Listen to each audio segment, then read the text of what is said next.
All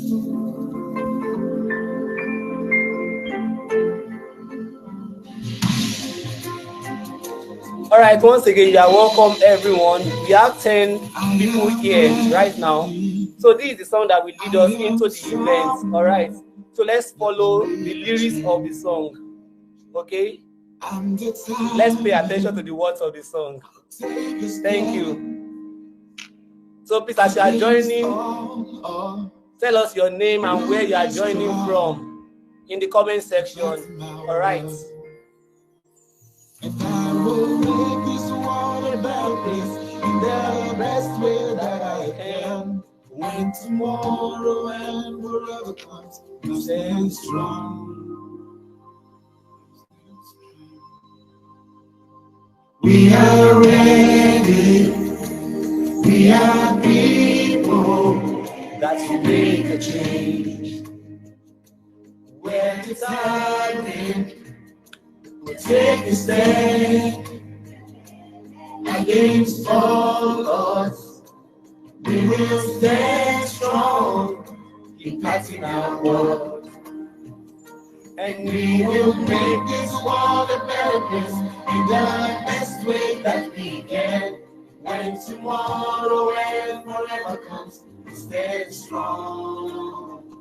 So we stand strong. We are ready to stand, to stand, to stand.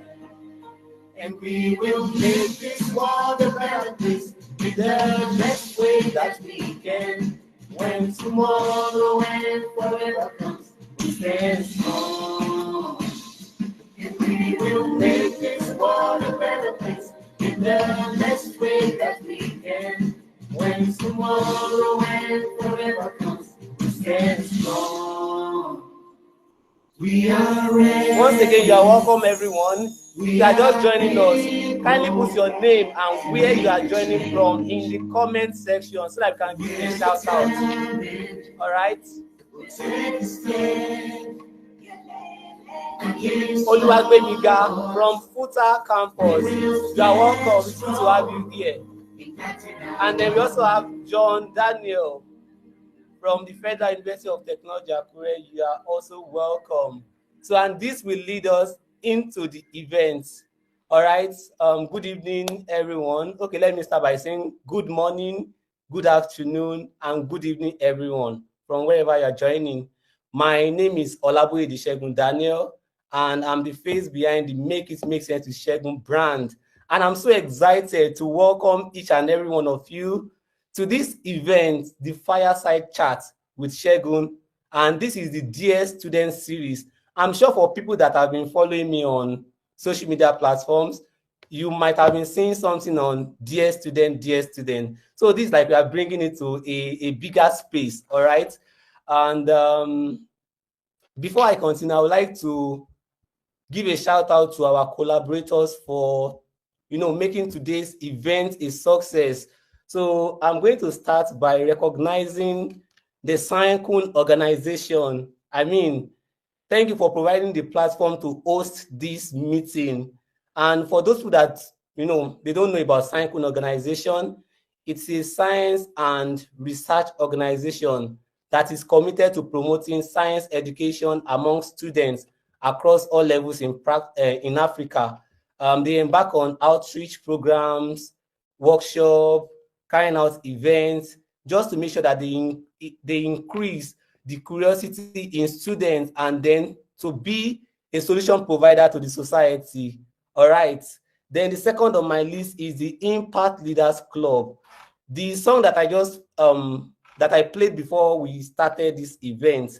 The song is the anthem of the Impact Leaders Club, and it's an organization that's also committed to grooming and raising the next generation of change makers, leaders. When I'm talking about leaders, I'm not talking about leadership based on you have a title or a position, right? This is about how you yourself as an individual and how you can be a tool to change your environment, how you can influence other people according to that man, he said that when your way of life can cause other people to know more, to learn more, and to do more, you are a leader. So that means that you don't have to even have a particular position or title before you are a leader. All right. So that is what Impact Leaders Club actually stands for. And I'm so happy that I'm part of the organization. Then I want to go to Futamsa. That is the vibrant voice of Futa medical students. All right. So thank you all for joining. I know that some of you are already here this evening. And lastly, I have the high-tech cycle. Okay. This is an initiative that is started by one of our speakers today. It is all about creating sustainable impact through technology and innovation. So at iTech, they believe that you can always convert your waste to wealth. I'm sure our speaker will tell us more about it in the course of the event. Okay. And of course, I want to celebrate you all for, being a part of this event today. I mean, leaving every other thing aside for you to be a part of a gathering like this. That means you are intentional about your growth as a student, as a young adult, and that is impressive. That is the kind of people that we need in our world today. People that will help us take Nigeria to the next level. So you are all welcome. Please, can you just send emojis, send reactions, so I can know that you are following me? Thank you so much, Moyin Mofinyinfoluwa. Thank you, John Daniel. Thank you, Oluwagbemiga. Thank you. Thank you so much. So, like I said, I mean, while we were sending out the flyer, this is not, the typical webinar where we'll be having lectures or slide presentation and everywhere required. No, this is not a webinar. This is real conversation. We want to talk about those challenges that students face whenever they are in school and how to navigate through this and then, come out successful, come out, winning and not losing yourself in the process. That is basically what we want to do here this evening. So if you have anybody here that has not yet joined this call and you really, really care about them, please encourage them to join. Okay? Please encourage them to join this call now, because a lot of things will be discussed, a lot of things will be said. They should not miss out. All right? So that's basically what we're going to be talking about today. And now this reminds me, there was a time I came across a post on Facebook, and the person said something that if you can finish from a Nigerian institution, be it university, polytechnic, especially a state or federal university now, then the person said that you can survive anywhere in any part of the world. And reading through the comments, people were like, you are right, you are right. Now, what brings about that person saying that is to say that there's a way the system always wires us to be strong, to be resilient, because so many things will be thrown at you. I mean, so many challenges that you just need to look for a way to figure it out and not lose yourself. We've heard of cases whereby students will have to commit suicide. Maybe when the results, comes out and then they discover that they failed that course, then the next thing they will feel like, okay, all hope has been lost. There's nothing left for me. Let me just, commit suicide. And we should not be. We are not meant to lose ourselves in the process. Education, school is something that we are meant to enjoy as students. We are meant to thrive, to be triumphant. And we have stories, success stories of people that have gone through this path and they came out winning. So how did they do it? It is something that you as a student can as well do. You don't have to lose yourself in the process. All right? Say that I will not lose myself in the process. You can say that. Thank you. And you can say that as I won't lose myself in the process.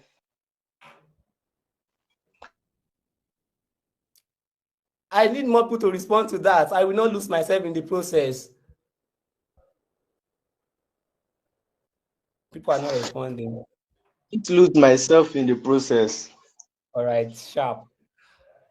So, yeah. I'll not lose myself in the process. All right. So that's the kind of mindset that we should have. We should keep telling ourselves every morning that I will not lose myself in the process. I'm going to win. no matter how many challenges thrown at me, I'm going to come out, victorious. That should be the kind of mindset that we should have, and we should keep reminding ourselves every day the reason why we are in the journey and how it matters to us as an individual. Remember the anthem that I played before we, start this event. The word of the song says that I am ready. I am someone that will make a change. I'm determined to make a stand against all odds, to be strong in impacting my world. So we owe our environment, we owe wherever space we belong to, we owe it our own contribution. And so when you are in school, it's not even about you alone. It's because the world is waiting for what you have to offer as a student. Nigeria needs solution providers. Okay, we need solution providers. We can identify so many problems happening around us in our country, Nigeria, but then how do you want to be a solution to these problems? That is why we are here this evening. Don't write yourself off. Don't feel like there's nothing you can do to solve the problem or to be part of the solution to the problem that the country is facing. No, the world is waiting for that, your innovation, that thing that you have, that talent, skill, that intellectual capacity that you have. The world is waiting for it. Okay, the world is waiting for it. Like I mentioned, one of our speakers today, she started the converting waste to wealth and to something we can use. It's a way to solve problem. Now we talk about climate change, talk about environmental sustainability. That's a way to contribute to the growth of Nigeria. So you can make your own contribution in different ways. You just have to develop the positive mindset. And of course, you don't have to think that everything ends in school. No, it does not end here. It does not end here, but then you have to do this part very well. All right. I came across, there was something I read, I think 2 weeks ago, about pupils, not even like people that are in their, let's say, 6 years old, in a local government in Kaduna. About 100 of them, they sit on the ground every day to take lectures. Imagine little children growing with that kind of experience. How do you think their mindset will be shaped?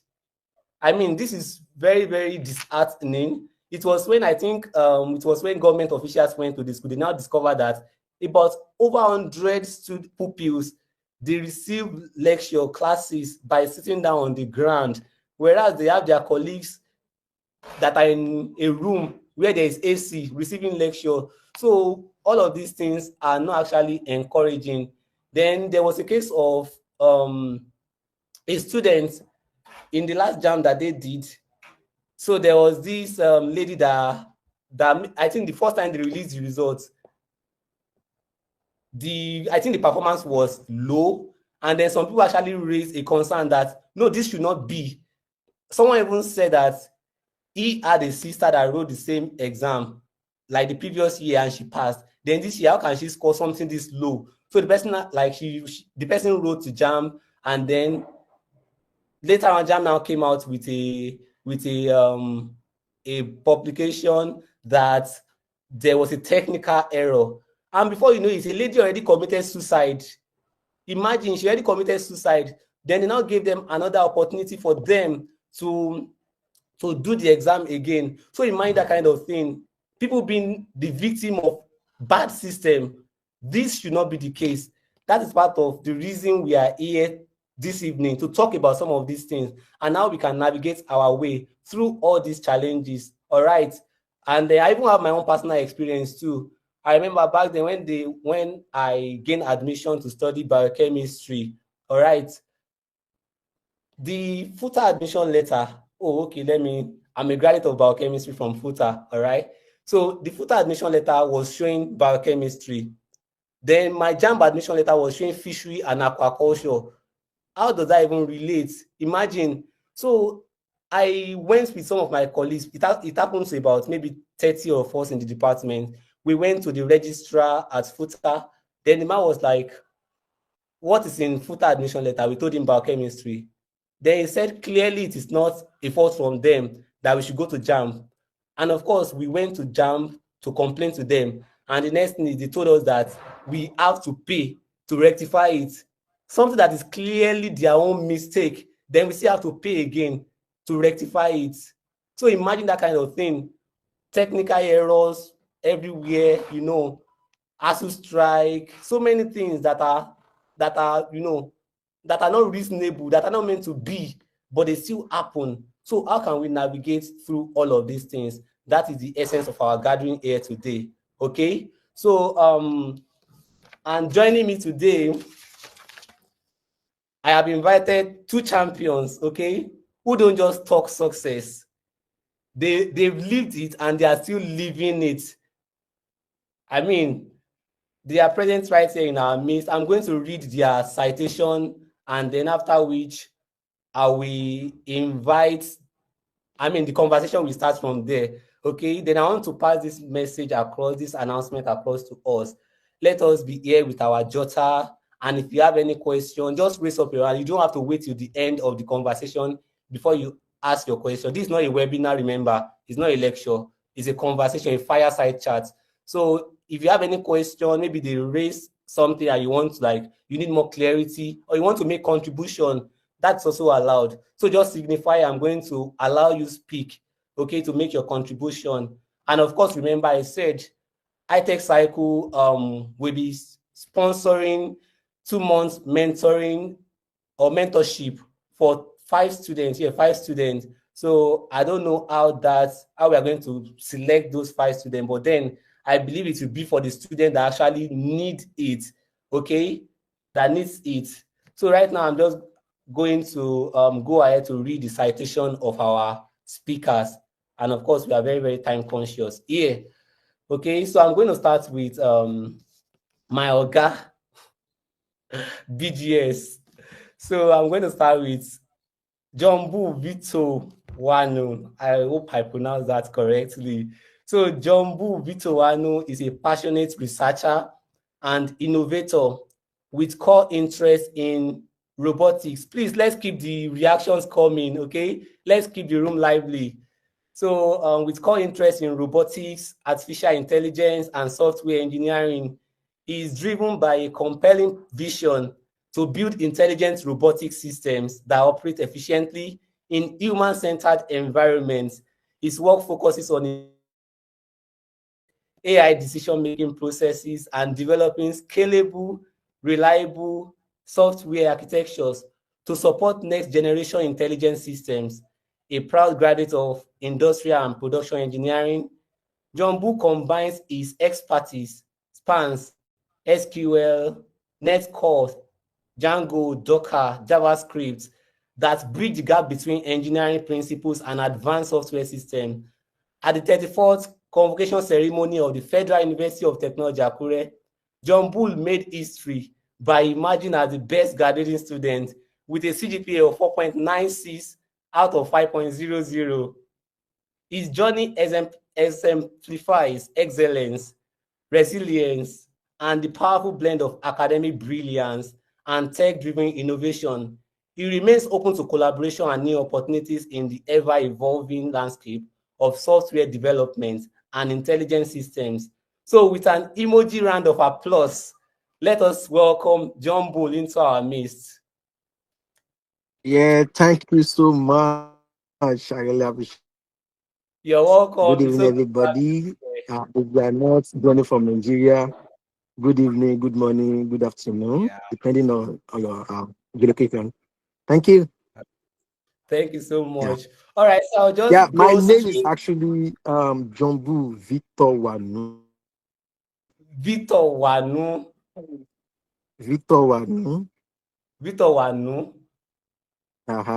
Thank you. All right, thank you. Thanks for that. Yeah.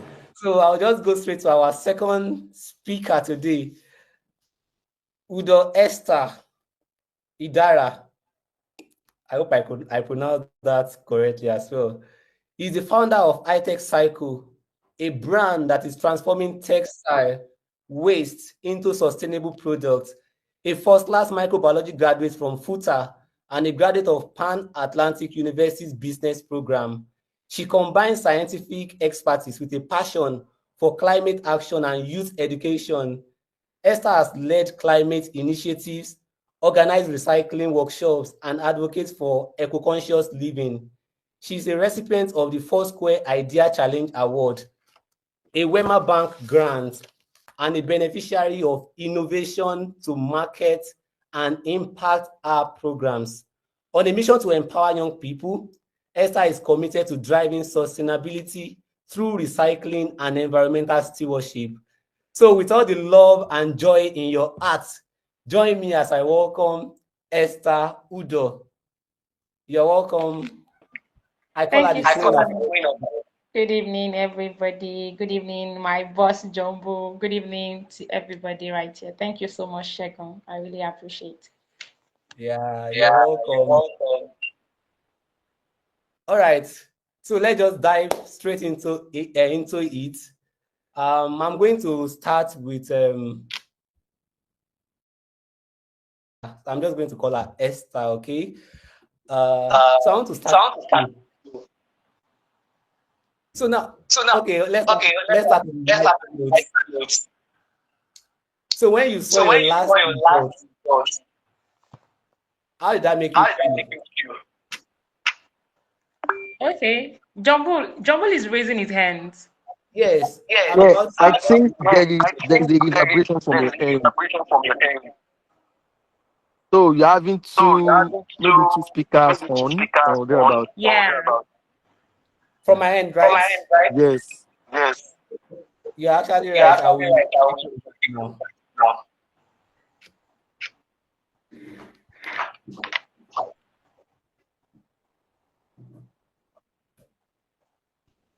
Is it better now? Mm. Okay. I'm going to start with Esther. How did you feel when you saw your last report? Oh, okay. For me, how did I feel when I saw my last result? I think I expected it.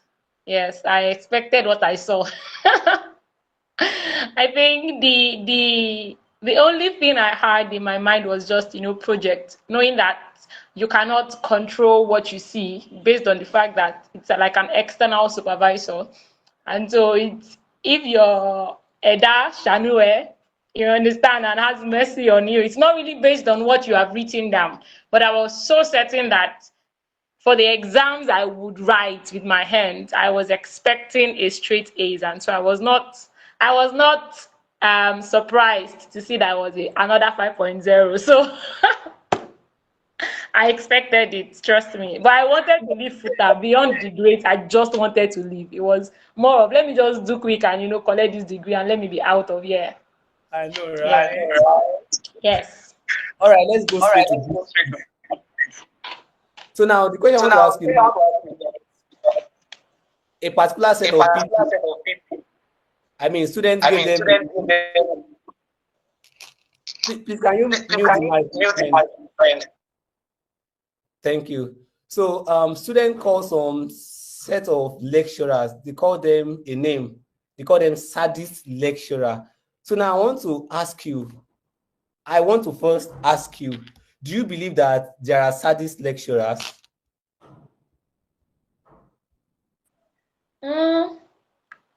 I think definitely there are, obviously. All right. Thank you so much for answering that. So now my next question is that as a high performing student, how were you able to cover your way and handle the relationship with this kind of lecturer, especially the lecturers that they just without giving them feedback on where the mistake that influence the right exam, he or she will see maybe a D or F, then next again F without giving feedback. So how were you able to handle lecturers like that? And for people that are like that, how can they find their way and then deal with such lecturers? I mean, get past them. Oh, okay. Thank you so much. So, okay. I don't let me first of all do this. So, I'm not an AI, I'm a human being. I exist, everybody. Good evening. Yes. So that's just to ensure that everybody comes to term that someone is speaking. And that going to your question, Segun, do sadist lecturers exist? I think they do. It's just based on what we term as sadists, you understand? Because one of the things that really helped me was that I was not always wanting to be part of the popular opinion. There's always the popular opinion that goes on in school. There's always the popular opinion about a lecturer, about a course. When I wanted to do engineering, what's that, technical drawing, there was that popular opinion that they don't pass TD, they don't do this, they don't do that. GNS 106, you carry plenty, carry over, the woman is this, Shegun. And we were privileged. There was Mrs. Titi Lade then, there was that notion that this person is a sadist, this person is a sadist. But one of the things I tried to ask myself was that, is it really the genuine intention of every lecturer to fail student? And I came to the conclusion of no. Most of the lecturers that we term sadists are people that probably are victims of broken systems themselves. You would see that a lecturer would want to say, I'll fail you because while I was also in school, I was failed. I also had an F in this course, so who are you to, have an A? So I began to study that most of them were victims of broken system who are just trying to pass their brokenness to their next students or the students that comes after them. And so I had that understanding that some of them were just based on the emotional, derail that had happened to them.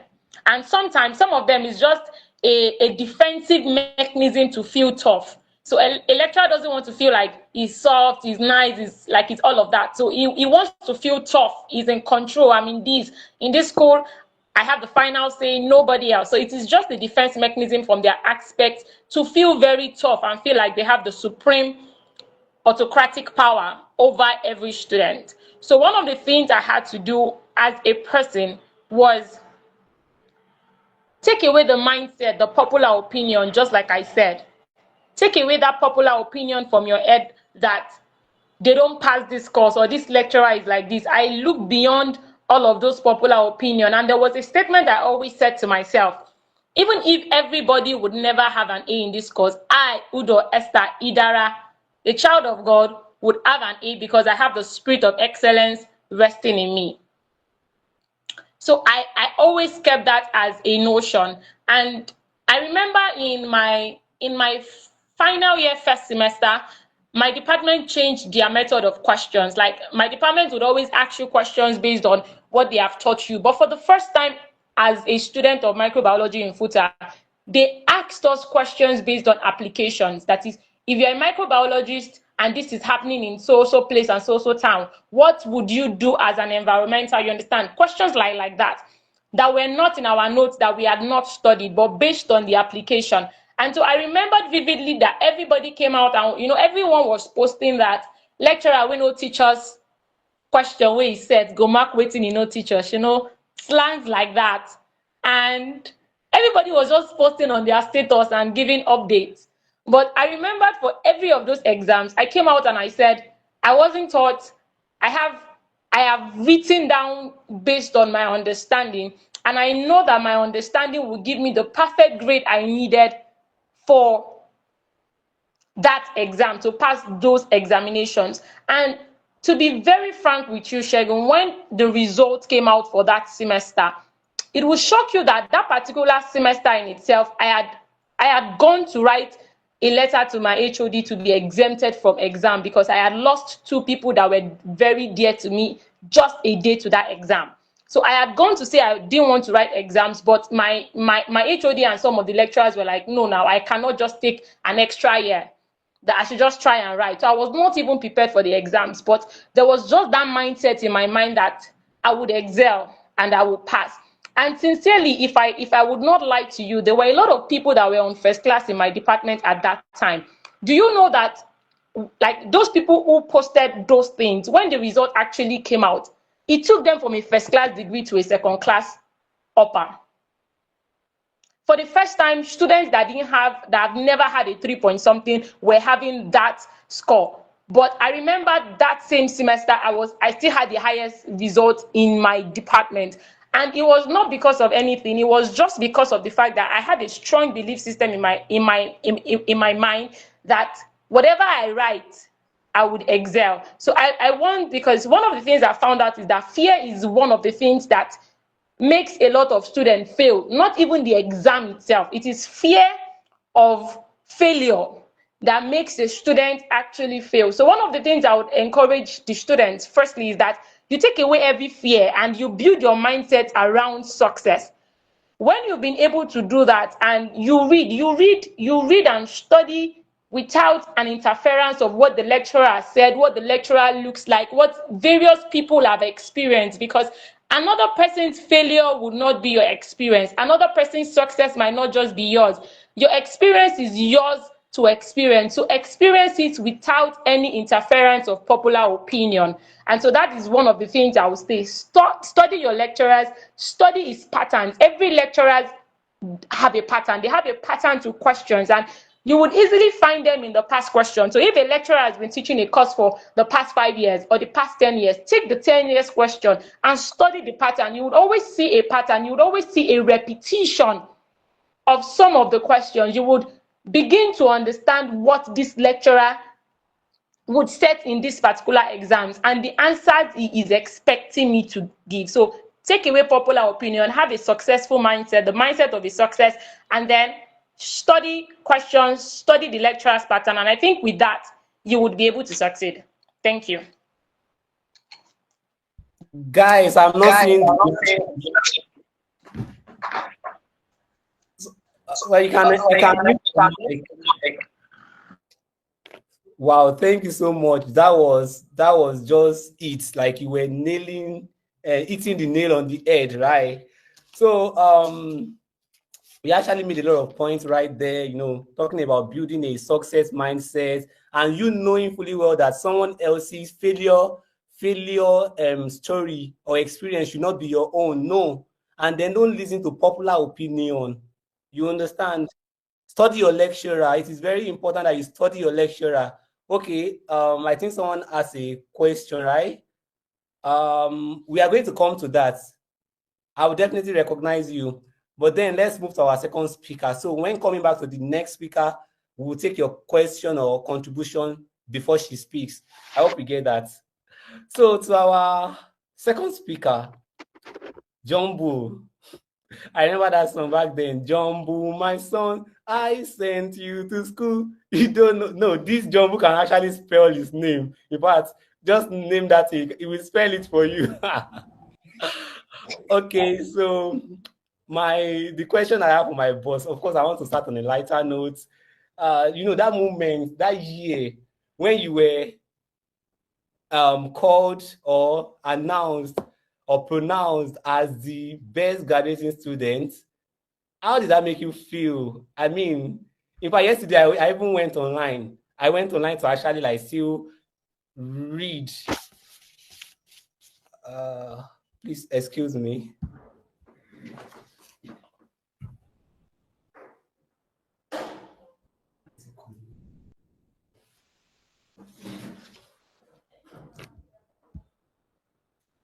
I'm so sorry for that. Can you still hear me? Please, can you hear me, guys? Send reactions. Yes, we can still hear you. Perfect. So yes, when I went online, you know, the news is everywhere. So many newspapers actually carried it, you know. Jumbo Vito Wano. So how did that make you feel? You know, imagine as the best graduating student with a CGPA of 4.96. Wow. So please just tell us that in 15 seconds. Well, you know, somebody one day I was going through, before I give you the answer to the how I felt about you know, announcing my name as the best graduating student, So somebody put it on Twitter, like that is X. Like this Jumbo, the John that they used to know is like he doesn't know how to spell his name, but this one has become the best graduate student. So well, I think it just made me like it's just good to experience that, right? I've always, okay, when I was in secondary school, primary school, I've always been leading the old I lead the department, you know. So it's just normal to me, like thank God for it. Another time to move forward. So thank God for it. Another time to move forward. So and yeah, let me just stop there because it's 15 seconds and I'm also conscious of the time. Thank you so much. Hey, God, I beg, normal for me. God help me. All right. So let's go straight into the question now. Now I want to ask a question about the ASU strike. ASU strike is something that we thank God that so far, I think from last year, this year, there has not been any ASU strike, even though there was time they made mention of it. I saw it in one headline, but then it died down. So we thank God for that. But then over the years, we've always known this ASU strike will be something that actually, let's say, delay the dream of so many students because anytime they embark on their strike, it's possible it can go for 8 months. I think the last one was 8 months. And then students will be kept at home. There won't be, more like there won't be academic progress, though they may later end up doing other things, but then there won't be academic progress like in that way because they can't move to another level and then move out of that institution. So what do you think about, ASU strike delaying the dream of students? And then also as someone that I'm sure maybe it might have happened that you've experienced one of the time where they embark on their strike. So how were you able to make use of that period of time to still stay on track and then, still do well academically? That's the question. Thank you. So actually, for ASU strike, I experienced the two major ASU strike between the year 2020 and 2022. So, like in total, it was almost 2 years that I spent at home, right? So, because during 2020 was a lockdown, and immediately after the lockdown, like in fact, during the lockdown, there was ASU strike, but nobody felt it because it was a lockdown, right? So, immediately after the lockdown, we all felt it that, oh, there was this strike. So, well, for me, during that ASU strike, I actually traveled back home. I based in Lagos, right? So when I got home, I didn't waste my time at all. So what I just did was I was doing a lot that time because whenever I go back home, I'm a devoted worker at home, likewise in school. So we're all looking for a way to disseminate the message from our pastors then. So, and I'm into tech, right? So I just felt like, oh, let me go and learn the software that I can use to help in disseminating this information. So that time I picked up a lot of Adobe tools such as Audition, Photoshop, Premiere Pro, and different software from Adobe and Corridor. So um, I was using it just to ensure that whenever the pastor need to convey message, so we record it. So during that time, I was able to learn a lot of skills, right? So apart from that, that was the time I learned about although we were being taught as an engineering student, we taught Python in 200 level. So we've been taught Python, but that time I didn't really pay attention to it. But during the lockdown, I took some courses on you know took some courses on programming languages, so Python and Node.js. So and during that time as well, I was able to tutor some students to prepare them for WAEC. And guess what? Like most of them, they are now in their final year now, and I think one even left. She left school last year, I think so.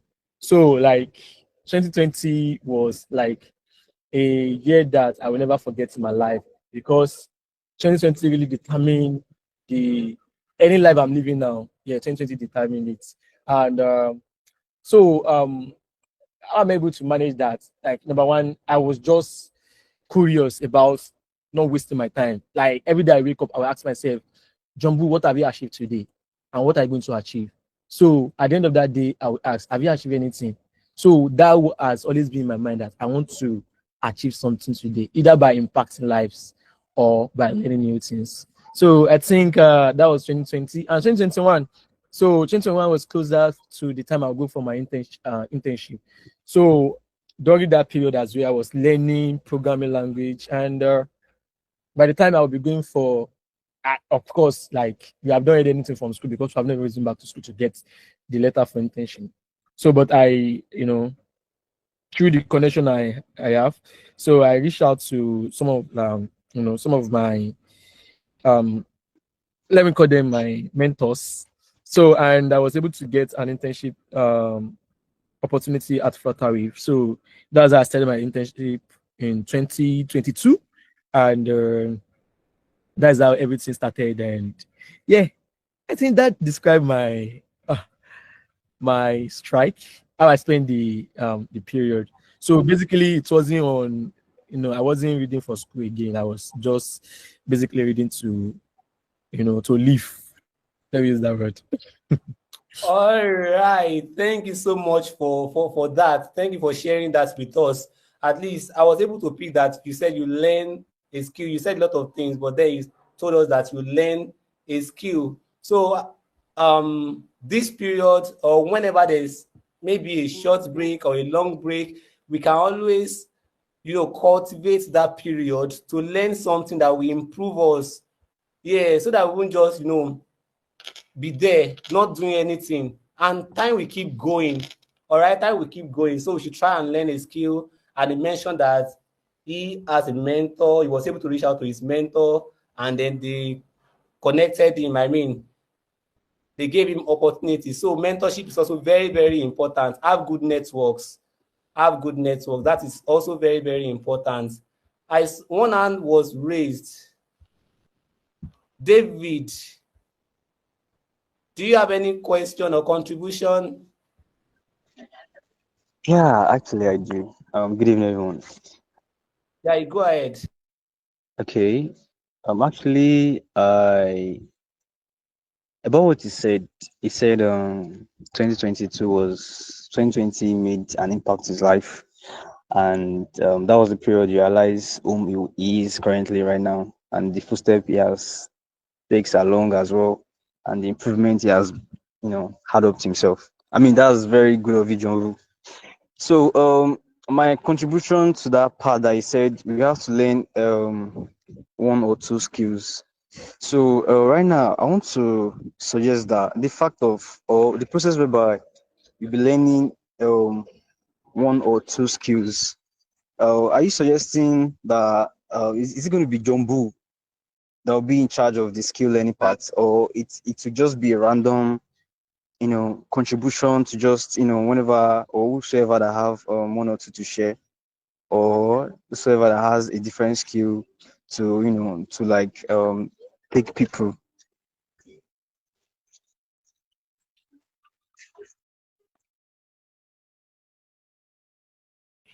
Okay. Did you direct that question to Jumbo?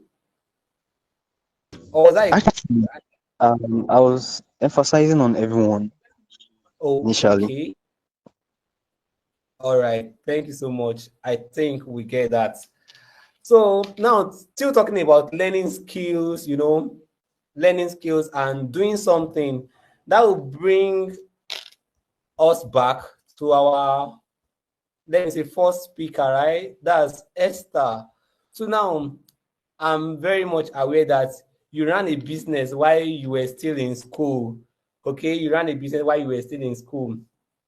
So how were you able to manage extracurricular activities, your business, with your academic without sacrificing your grade? Is this something that students should even be themselves about? Oh, okay. Thank you so much, Shego. I would say that it wasn't easy. like that is the sincere truth. It wasn't easy at all because for me, if you were aware, I was also a fellowship, central. I was a central in the fellowship. I was also running my business, and at the same time I was doing food online delivery and also taking about 3 students home lessons. So I was doing a lot. But then it had to cost me my time. It had to cost me my sleep. It had to cost me my flesh because a lot of kgs left my body. So and one of the things I would say to everyone right here is that unlike John Bull, I didn't start with a first class. I think Segun knows me better. I didn't start with a first class. I had to move into a first class so I could as well understand that there are also people here that might be feeling like, oh, how can I do this and how can I still move and soar. So I did not start with a first class. My first CGPA, FUTA gave me a 4.49. So I cried. And then after crying, the second semester I just gave up because I think I had like it took me from 4.49 to 4.1. I can't really remember, but maybe it was a 3 point something that brought me way back to a 4.1, and I had to now start building again. But one of the things I would also start with saying is that do not let yourself be boxed by popular opinion. So everybody feels like, oh, if you want to face school, that's what they were telling me. If you want to face school, just face school. If you want to face church, face church. If you want to do business, do business. But one of the things that kept going through my mind is that I had strength, and I know that God desires that I excel in all forms of life. And I didn't just want to focus on school alone, because after school I would then begin to ask myself questions like, how did I just pass through school and didn't do any other thing than the book? So I had that question in my mind. I had to write my goals for every of the spheres of my life: academical goals, spiritual goals, financial goals, and business wise. And this is what I had to do. 100 level and 200 level, I used to be a very good football fan. I would go to Southgate, that woman's joint at the back, chapters. There's a sports center there. I'll play PS with Bukumi and Toby. And funny enough, those guys were very good students, like academically sound, first class students from 100 level. And I will go and play game with them, and I will come back and have a result that wasn't good. So I had to set myself aside. I told myself if I wanted to prosper, I know that I do not have time like every other person. Time became very, very very priceless for me. So I had to quit. Most of the times I would go visit people. I had to quit most of the times I had to play games. I had to reduce my sleep time. I began to know that time was a currency for me. Other students who were not doing business could have time for other extracurricular activities. They could go visit people, they could go play games, but then I had to cut out on those times, and I had to set priorities. I had to strike a balance. So when it is 2 weeks to exam, every of my clients knows that I would not take up a job. If you like, give me $1 million. I would not take a job at that time because I knew I had exams in the next 2 weeks. Because I had to study myself. I'm a student who understands better when it's 1 week to exam. I don't read from the beginning of the semester.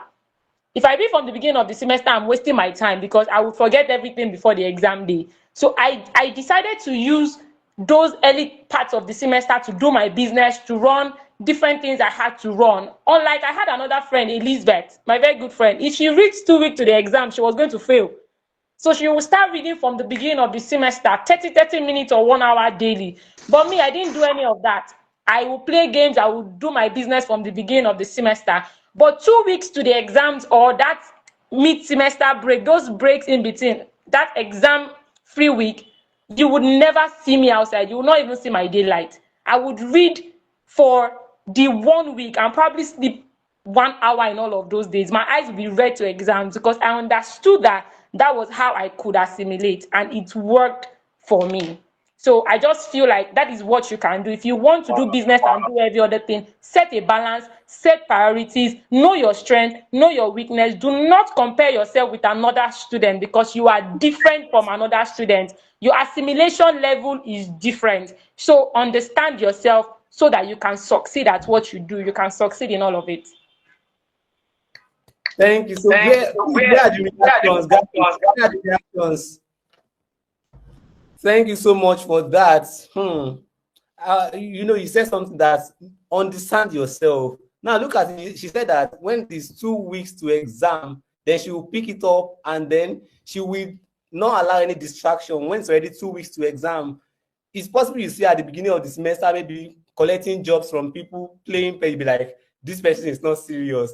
See, you need to understand yourself, and then discipline too is very important. I was able to at least draw those 2 points from what she said. She actually said a lot of things. Now, then she mentioned at one point, for her not starting with the first class, the first time, then having a result that is quite depressing, but then she did not really allow those things to get to her. Then she studied and said, okay, how can I go about this? So now that will now lead to the next question I'm going to be asking Jumbo now, that, okay, what would you tell a student who feels they're already falling behind? And what advice do you have for such students? All right. So, what advice will I give to a student that feel like they are falling behind, right? Perhaps they are not meeting up with the standard they've set for themselves, right? Exactly. With expectations, So, academic expectations and all. all right. So, yes. It is good to have expectations, right?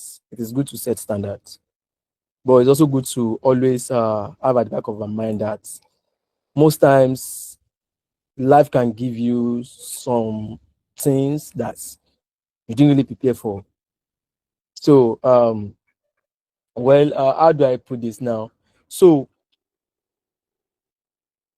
if you as a student and you have set a particular standard for yourself.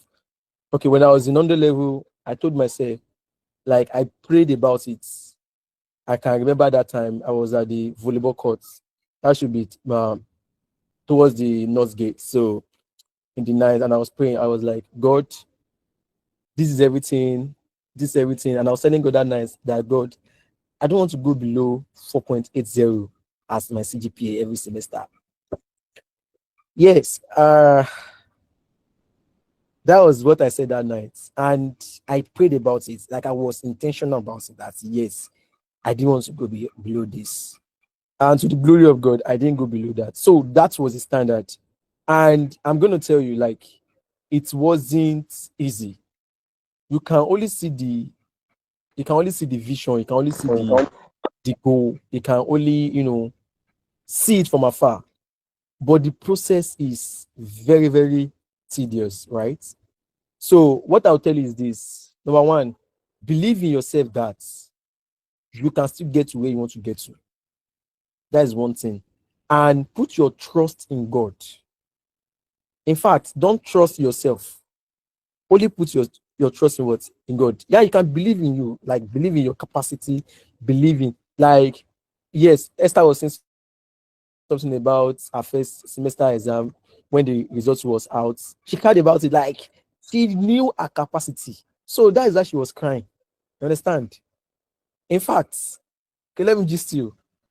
In other level, if you are in engineering or perhaps in physical sciences, you will do this course, physics 107, a practical course. When we finished that exam that day, like, I didn't read for the exam. You understand? Like, I didn't read. I was on the bed, but explaining things to my friends, like, oh, these are, because the course was like what I did in SS2. If you write GCE, alternative to practical is one of the things we do in physics. So it was just like what I know. And that mindset, I carried it to the exam. Or like, I don't need to read for this exam. And they won't bring down. You understand? I was like, bring it, anything.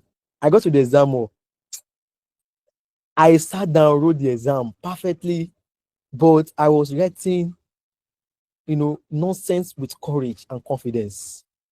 So at the end of the day, I finished the exam. So when I finished the exam, I discovered that my metric, there's metric units. So the metric unit I was supposed to use was centimeter. But because of engineering drawing, So engineering drawing, I was just being in my head. I was not using millimeter. So when others were getting 1.04, I was getting 1000.04. I was like, God. And I've submitted. So what I'm talking about now, it could be like a joke, but I cried from the exam hall to my hostel. I was weeping. So where am I going to? When I got home that day, my roommate told me, it was like the guy was in 400 level that time. Bro Ademola Mebabi. So he told me that, like, John, go and pray about this thing. You have done your best. You have done what you could do. And I prayed about it. So I'm telling you, like, sometimes your expectations or what you set as standard could fail, but have a structure. Have a structure that align with your belief. Have a structure that align with even the goal you have set. You understand? Was it not James Clear that was saying, like, we fall to the level of our goal? I mean, we rise to the level of our goal, but we fall to the level of our system. So just have a system that will work. Have a system that will work, and believe in yourself. So I would just emphasize on believing in yourself. Don't have this kind of discouragement, like, oh, I can't do this anymore. You can do it. In my final year, in fact, I felt sick. Everybody resumed back to school. I spent 2 months at home. I spent 2 months at home. I was so sick that I was even thinking, well, let this CGPA just go. If I can even have my life, I'll come back. And if I cannot come back, let the CGPA just go. The next person can carry it. You understand? So that time I was discouraged. But the thought still came to me that, God, I have you. I know I can, like, I will survive this by your grace. And I was not trusting God, help me. So my friends were calling me, John Boo, we're about to start tests. We're about to start exam. I was like, I'm yet to get better. I'm yet to get better. But to my belief, to my surprise, I just, God really surprised me. God healed me. And I came back to school like a week to test an exam. And we wrote the exam by the grace of God. Everything worked well. And here I am today. And I still graduated as what? Best graduate student. So where am I going to? Like, I'm just going to tell you that trust in the Lord and believe in yourself. Thank you. Wow, guys, please let's give him a round of applause, emoji round of applause. Thank you so much for sharing that. That's to let us know that there will always be, challenges will always come. It will come in a way or the other. It may not be exactly like his own. Some people's own may be finance.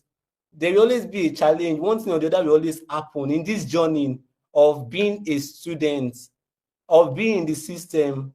There are some things that are not within our control, like the ASU strike is not in our control. While there are some things that are actually in our control. Look at him, how he was able to, navigate his way. He emphasized on prayer. Prayer actually helps. It gives clarity, comfort, hope. Most important, it gives hope. Imagine he was home for 2 months, down with sickness, and look at what God still did. So imagine, look at that. So I just want us to, start reflecting now. Your own case may be different. It's possible you may be thinking that maybe you're falling behind as a student, that maybe you even have problem from the family. I mean, family related issues that you are dealing with as a student. But then you don't have to lose hope, all right? You don't have to lose hope. You just have to keep believing. You mentioned that you should believe in yourself. Yeah, have a system that works, believe in yourself, and then you pray at the same time. I know God is helping us all. So now, I made mention of finance. That will take me back to our capacity queen of all queens, Esther. All right. So I'm back again. I want to ask you about finance. I want to ask you about finance. How were you able to, manage things related to finance? Of course, you've mentioned that you had a business that you were doing then. Then I'm sure we have students that actually, having issues when it comes to finance now. So how were you able to deal with that? What are the possible means that you can recommend for students that are actually going through something like that as well? Then also scholarships. So were you able to get any scholarship while you were in school? Because some students are of the opinion that scholarship is through maybe connection or luck. So, what do you have to say about all of these things? Please, can you help us maybe do that in 3 to 4 minutes because of our Oh, time? okay, so I would start from the last part where you started from. Can you get scholarships as a student? Yes. And I think the earlier you start in your 100 level, because most of the scholarships available for students are usually 100 level, Agbamu and MTN 200 level, the early parts of your studies. And for me, in the early part of my studies, I was an unserious student. I had said it to you. I was playing games when my mates were applying for scholarships. So I did not apply for any scholarship throughout school. But then when I found out that my association was not the right association when it comes to most of these things, right? I had to redirect because I was on a very good grade. In my second semester, I was already on like very good grades. And then I had students in my department that were not even up to my CGPAs and they were on scholarships. So I had to tell myself that, oh, that something was wrong and I needed to sit up. So I changed my association and began to look out for opportunities. But at the time when I began to look out for opportunities were in my 300 levels and most scholarship were closed. Knowing that I was a business owner and I had an innovative idea, the other way I went about it was now applying for grants. I won my first grant as a student, my first 1 million naira grant as a student in 300 level. So I started applying for business grants. I started going for, pitch competitions and all of those things as a student to grow my business personally. So I think those are areas that students can, look out for financial support, apply for scholarships, apply for grants as student. Now, for managing your finances and how to survive as a student, I would advise that understand yourself firstly. You should know that you are not the same with another student. I had friends who were more financially stable than I was, and so I would not follow their patterns of spending. I knew where I was coming from. I knew what my monthly allowance was, and I knew that as a wise student, I should still be able to save from my allowance. And so monthly, I would look at my monthly allowance and draft out how I should spend. And once I have drafted that out, I would not go beyond that budget. And other things I had to do was look out for side also. So I knew that the allowance I was getting from home would not be able to, suffice for my need as a student. What did I have to do then? I had to take lessons. I was teaching some students like primary school, secondary school, mathematics, physics, chemistry. I was doing home lesson tutorials and I was doing that for about 4 different school kids. And at that time in 2017, 2018, 19, you understand, 20, I was collecting 15K per student. Just imagine I was collecting 15K from 4 students. I was earning 60K from just tutorials. And so when I was not able to like keep up, I started doing a food online business. I could cook well. I'm from Akwa Ibom State. And so people always love my food. They'll tell me, Esther, we love when you cook. And I decided to turn it into a business. I'll cook for people. I would go and deliver food to them and I would earn money. So I was doing all of those other things to help me financially as a student. So that's what I would advise. If you can write, I did copywriting at some point, content writing. There are a lot of skills that you can equip yourself as a student to earn, because you should earn as a student also. If you are privileged to be getting support from home, please appreciate your parents. Appreciate your parents 100, because it is not everyone that is as privileged as you are. And so you should also, as a student, look for a way to support yourself financially. Because I remember when I was in year 3, my father just dragged my ear and said, see, you're no longer in 100 level, you're not in 200 level. If you think I'll be giving you monthly stipend consistently, you're joking. And my father started when I was in school. I fended for myself. I trained myself from primary school to the university. And so if I had trained you up to this point, you can take it up from there. So that was the kind of training I had. No special treatment, nothing. It was, you are a student, you've been given the opportunity, leverage on it, do a lot of things that can make you financially stable, and you will still excel. Thank you so much. Guys, here are the reactions. Thank you. And in case you have any questions, like I said, feel free to raise your hand or drop it in the comment section. Okay, I'll definitely attend to that. So moving on. Yeah, she said something about don't think one way. You don't have to think one way, because now look at her. She said she started applying for grants for her business, so she was not even looking towards the regular scholarship, because fine, her CGPA was almost messed up in the, like from the start, though she later recovered that. And most scholarships are usually available for students in 100 200 level, and the ones that have the perfect CGPA, we always get it. But then she did not, because of that, now give up that, okay, I can't get any other opportunities anymore. She still went ahead to look for grants that she was able to use to support her business and then take care of herself. So you have to know your own path, understand yourself. That is very, very important. So now I'm moving on to our second speaker now, right? I mentioned earlier that there are some things that we cannot control. I mean, during the introduction, I mentioned that we cannot control some certain things.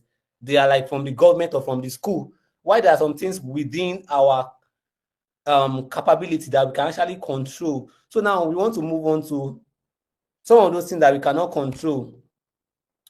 From overcrowded lecture halls. I remember back then in 100 level, we had to take ME. Imagine ME where you have to carry board like this. Then you guys will be fighting for space. They will still merge two schools together to come and receive lectures inside a lecture theater, just one for about two schools. So dealing with overcrowded lecture halls, lack of laboratory equipment. Some department will tell you that they don't have equipment, then they have to put about 20 students in one group. How will everybody learn effectively with that kind of situation? Talking about unstable electricity on campus, outdated curriculum. So now to you, John Boo, what do you believe is the biggest challenge with the Nigeria's university system, and how did you navigate it to still succeed? That's the question that I have for you, so that we can learn. Yeah, all right. Thank you so much. I think you have said the problem already, like outdated syllabus and but let me just add to it. I think basically I will just share from my experience. What I noticed was that when I left secondary school, like before I left secondary school, I had it in mind to fly a drone. So because I wanted to fly a drone, I put in for mechanical engineering. So that was the intention. Like, I want to build a drone by myself. So just look at that mindset. Like, I wanted to build. When I go to the university, what I saw was like, you have to read to pass exam, you know. So I was like, this is not what I ordered. This is not what I ordered. But they gave me what they sell. So when I got there, actually, let me just be frank about this. Like when I got to university, well, it was more or less like a theoretical ecosystem for me. So I couldn't practicalize what I had in mind. So I lead to this, I was so curious. I didn't want to give up on my CGPA, right? So I was giving them whatever thing they asked for. So basically the syllabus they are using is a bit outdated, and it is more or less like they are teaching you how to derive things. They're still teaching us derivation in university in Nigeria. Just few of the lecturers are introducing the practical way. Actually, for my own department, some of the majority of the lecturers are really trying, because they will still introduce to us like practical things like that. And so when I noticed that, I just concluded in my mind that yes, I will attend all classes, I will do whatever thing they ask for, but I can't stay on this. So I have like my close group then, all my friends, we all have interest in software engineering, and I started writing code, and a friend of mine was building something, fascinating and fantastic. I was like, wow, that's good. And I have a problem. If I see you do something, I want to know how you do it. And if I have the time, I will replicate it. So I asked that my friend that, okay, how did you get about doing this? How did you, implemented this? And he was like, oh, Jumbo, we can just get this course, look into this course. So I picked that up and I started learning. So like I was learning two different things at the same time, learning mechanical engineering, which is industrial and production engineering, and also learning software engineering at the same time. So whenever they teach us anything in the class, for example, if you're in engineering, so if they teach us something on project management, I don't want to stop on that because project management is a broad field in the industry today. So I will go online, then I will search about that project management, what's it all about. So from there, I was able to get the industry, viewpoint about it. So that was where I was about to learn about agile framework and some other framework like that, like the traditional framework, which is a waterfall. So they didn't teach us all this in the classroom, but on the long run, I learned it from YouTube. YouTube is a friend. YouTube, Udemy, Coursera, and a lot of LMS out there. So I learned it from there. And when I get back to the class, whenever the lecturer was saying something, I was giving him back to back. Although I have this problem, if you don't ask me question, I won't talk. So, but whenever I see that the lecturer is engaging me, then I'll be giving you back. So, I discovered that early that, the syllabus we're using is not something that can let me compete globally, because I'm not competing with people in FUTA only. I'm competing globally. So because I'm competing globally, then what are they doing in MIT? Because when we're on the level, then when we're doing our orientation, say that FUTA is building the learning ecosystem like that will fit and be able to compete with MIT. So, okay, what are they doing in MIT that they're not doing in FUTA, that FUTA is aspiring to do? So I started checking that out, and I discovered that, they do this in MIT. Like even on the level, you are as a mechanical engineering student, you are building automation systems. So because I know that, you are going to build automatic system, and I'm on the level, what I'm doing is carrying board up and down, doing practical that are not, scaling. So I just determined in my mind that JB, you just have to do this, learn by yourself. So when I was in secondary school, I've always, been this type that I learn things by myself. So it really helped me in university. So the principle is just simple: learn it by yourself. You can learn it, and if you cannot learn it, wait for them to teach you. So, but most times I always learn it on my own, and that has really helped me because I could see that in 300 level, we went on strike. Everybody was at home, but I was learning things on my own. When we came back, there is this course called engineering math. A lot of engineering students will fail it. Like a lot failed engineering maths. So, but when we came back, it was like I was doing 1 + 1 = 2. I finished exam of 3 hours in 1.5 hours because I wanted to write another exam that day. So, and just imagine, how did I come back? Because I learned this thing when I was at home. Like during that time, I was learning all these things. I was also studying to just meet up with some stuff. So to me, I believe that the best way for you to compete globally is, going beyond what you have been taught in the classroom, going beyond what your lecturers are teaching you. Don't stay on that. You don't want to stay on what they are teaching you chemistry about entropy. In fact, somebody was saying something about entropy that I was researching about, like, was not last month. And it was like, the reason why the earth is not falling out of the space is because of the entropy. And I was like, why? I tried to dig deep into that. I was like, why is this guy saying something like this?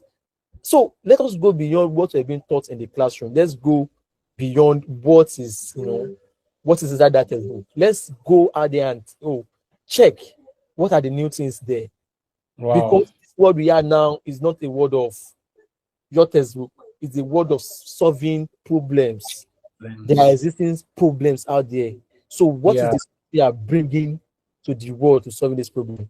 So Yeah. because you are still in school, then I want to let us know that the best way to do all this thing is like starting from school, go out of the box, think out of the box. There's this book I read. It was titled the Black Box. So the black box is something that you want to check out. So think out of the box. What is that thing that are hidden? What are the hidden facts? Let us think out of the box. And from there, I think we get the way out. Yeah. Thank you. Wow. Guys, where are the reactions again? I hope you are not getting tired. So we are going to do giveaway as soon as I'm done responding to all that he has said. Yeah, he mentioned something about him competing internationally. You may be here, right? You may be here, and he had expectation. Actually, he wanted to learn how to fly a drone, but then when now gain admission, it was a different thing.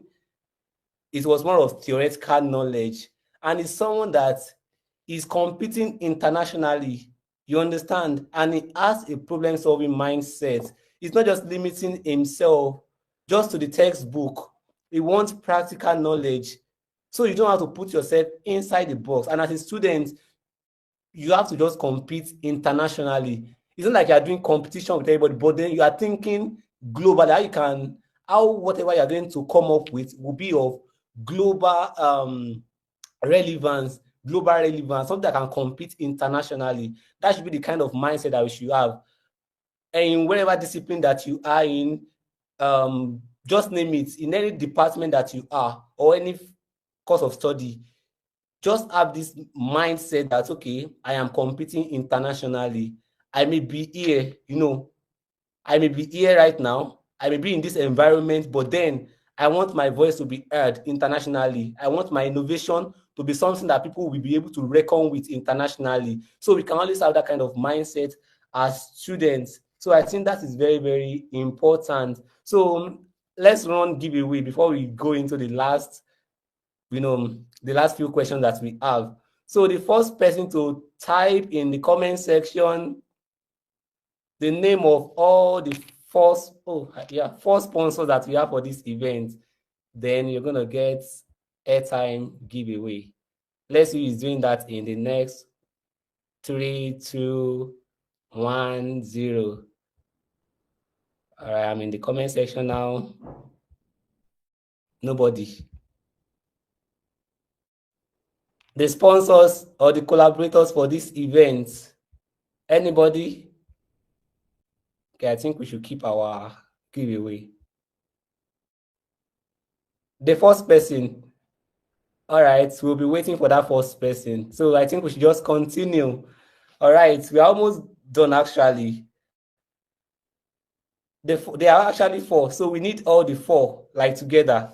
So give us all the 4 together. The first person to give us all the 4 together. Okay, you are getting a gift from them. So I want to quickly run to Esther. I want to run to Esther now. We actually have some set of students that they are multi-talented. You understand? They are multi-talented. We have them. And that they are unsure on how to combine their passion with academics. So what advice do you have for them in 60 seconds? Students that they have they believe that they are multi-talented, maybe they like sports, maybe they love music or politics, just mention it, or business. And then at the same time, so balancing it with their studies is kind of like difficult. So what advice do you have for them in 60 seconds? Thank you. Okay, so basically what I would just say is that ask yourself a simple question, and that question will be that where do I see myself in the next 5 years? Because this particular problem, I have it. And so you can do a lot of things and excel, but then you are now worried, or you're questioning yourself on what to do basically. And so one of the things that helped me was that I asked myself a question: what do I want to be known for in the next 5 years? When people mention my name, what brand do they want to see me? Because as a person, you are a brand, you are representing something. So I asked myself that simple question. And after I was able to identify that, I now asked myself, in all of these activities or with all of these skills that I have, is there a way I can link everything to this particular person I am trying to build?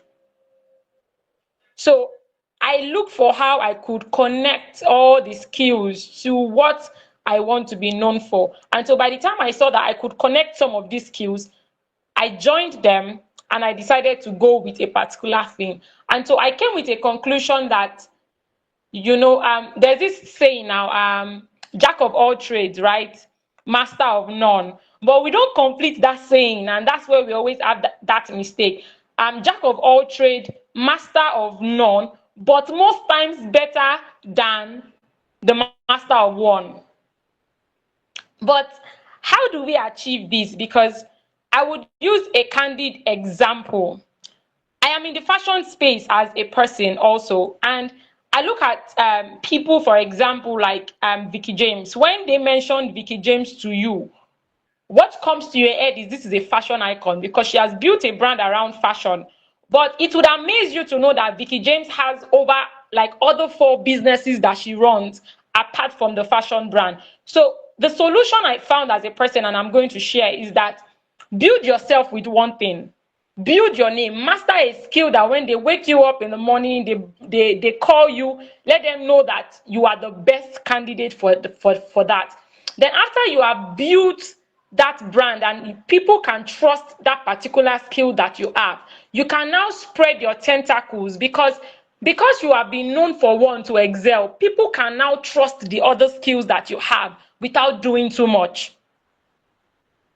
So build one. If you know that it is academics, I want to go into the academia space, I want to be known as this, build that academics. Then if you have other skills or other interests, like for example, you love to cook, by the time they know you as a professor like this and this and you have excelled, then you can now begin to cook. People will trust you because they will say, this is a professor that cooks. In fact, you will grow because you have something already that people know you for. So that's what I always advise.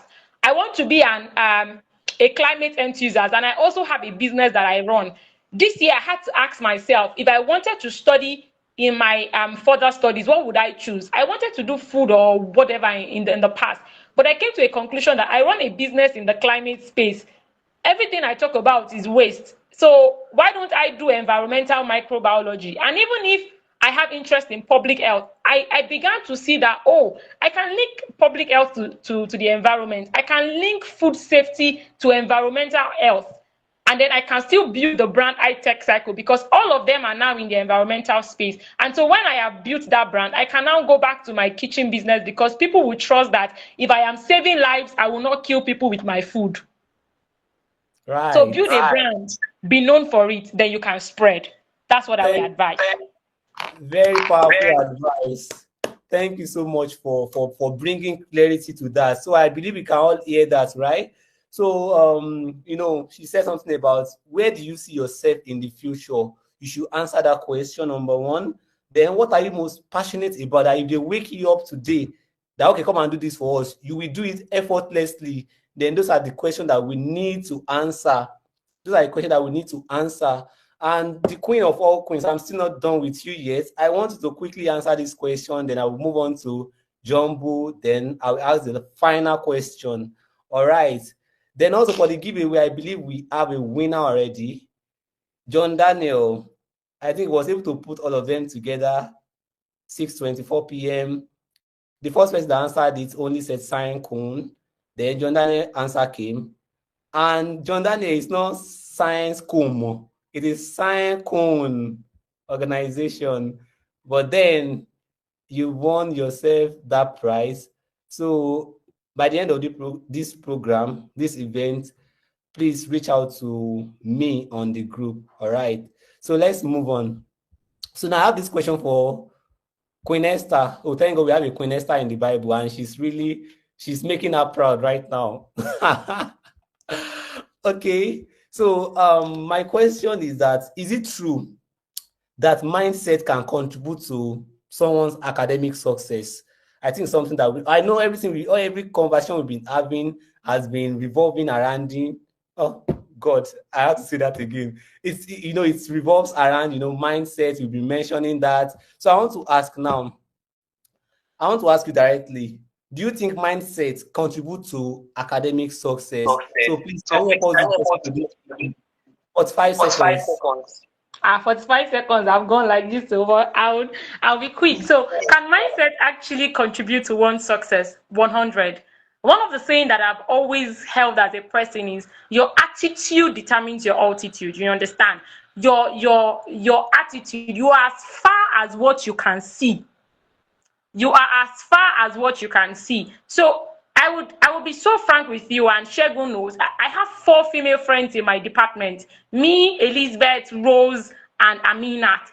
And funny enough, it was only Rose who started with a first class in my department. The remaining 3 of us were not even close. But I remembered right from time that in 200 level and even from 100 level, I told myself that I was going to graduate with the first class. It was just there on my mind. Even when my CGPA was dancing and swimming, I still knew in my mind that this is what I would achieve. And the funny thing about that was that I told every of my friends that because you are my friend and you are associated with me, we would all graduate with a first class and nothing will stop us.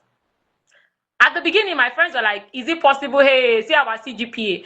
But then I would tell you, to the glory of God, the 4 of us graduated as first class students in my department. Even Elizabeth started with a 3.4 or like thereabout. And we all graduated with a first class in my department. And we were part of the top 3 in my department. So it came from a standpoint of mindset. There was just that mindset and the right association. So the greatest tool that you have as a student is your mind. Your mind is your greatest tool. If your mind is not that of a failure, you can never fail. Success begins from the mind. So make sure nothing contaminates your mind. That's what I would say. Wow, that is powerful. Like giving us those codes, powerful words. Thank you so much for that. You made mention of having the right association, positive mindset, the mindset that you can do it, the mindset that you can do it. We need to develop that mindset. And you have to be careful with the kind of association that you have too. Is it the one that, there's a way we actually absorb in what we see in our environment. There's a way it influences us. You may think that, okay, what they are doing, what they are saying, I won't be moved. It won't affect me. Before you know it, this thing actually accumulates. Before you know it, you start acting it. So move with the people that, even the word, their belief, everything aligns and it suits the kind of person that you are. Move with positive people. Avoid like negative people. You guys, like, the way some people always say that Nigeria is gone. Nigeria is gone. It is over. We can't succeed here. No, you don't have to say something like that. If you believe that you can do it, that you can make a change, that you carve a niche for yourself, then it will happen. So the words of our mouth, we need to be very, very careful what comes out of our mouth, even as students. And I remember Esther said it too from the beginning, that she does not allow other people's opinion to even influence her. She was of the opinion that I'm going to do this, I'm going to pass. I am going to do it. I have God, I will pray and I will pass. And it happened. So please, let us be conscious of what we take in, what we listen to, what we hear. Don't just go with the multitude every single time. We know that these negativities are actually there. They exist. That's why we are here talking about everything. They exist. But then we believe that we can overcome. We are overcomers. We can overcome. We have everything that it takes to succeed. So that will now take me to John Bull again. I'm here again. Please don't mind me. All right, this will be the second to the last question, actually. So now this question is about examination malpractice, something that we should talk about. And it's something that is eating deep into our system, from students trying to write WAEC, NECO, and they are being helped. and then they will come to the university half cooked or half baked. Then when this university now start eating them hard, they won't be able to cope with the pressure. That is, problem will start building from there. Things, people will start, some of them will start thinking of dropping out, committing suicide. The problem always starts from somewhere. Something will lead to the other. So now we want to talk about examination malpractice now. With the pressure that to pass and survive, many students now see exam malpractice as a shortcut. As someone who graduated with, top of his cohort, how did you receive that pressure, and what do you say to those who feel like it is the only option available? All right, I believe you get that question. Yes, I got that. Examination malpractice. Well, all I can say is that examination malpractice is something that FUTA, shun against, and there's no way and know how you will do that or commit that offense and you'll be spared. It's not possible.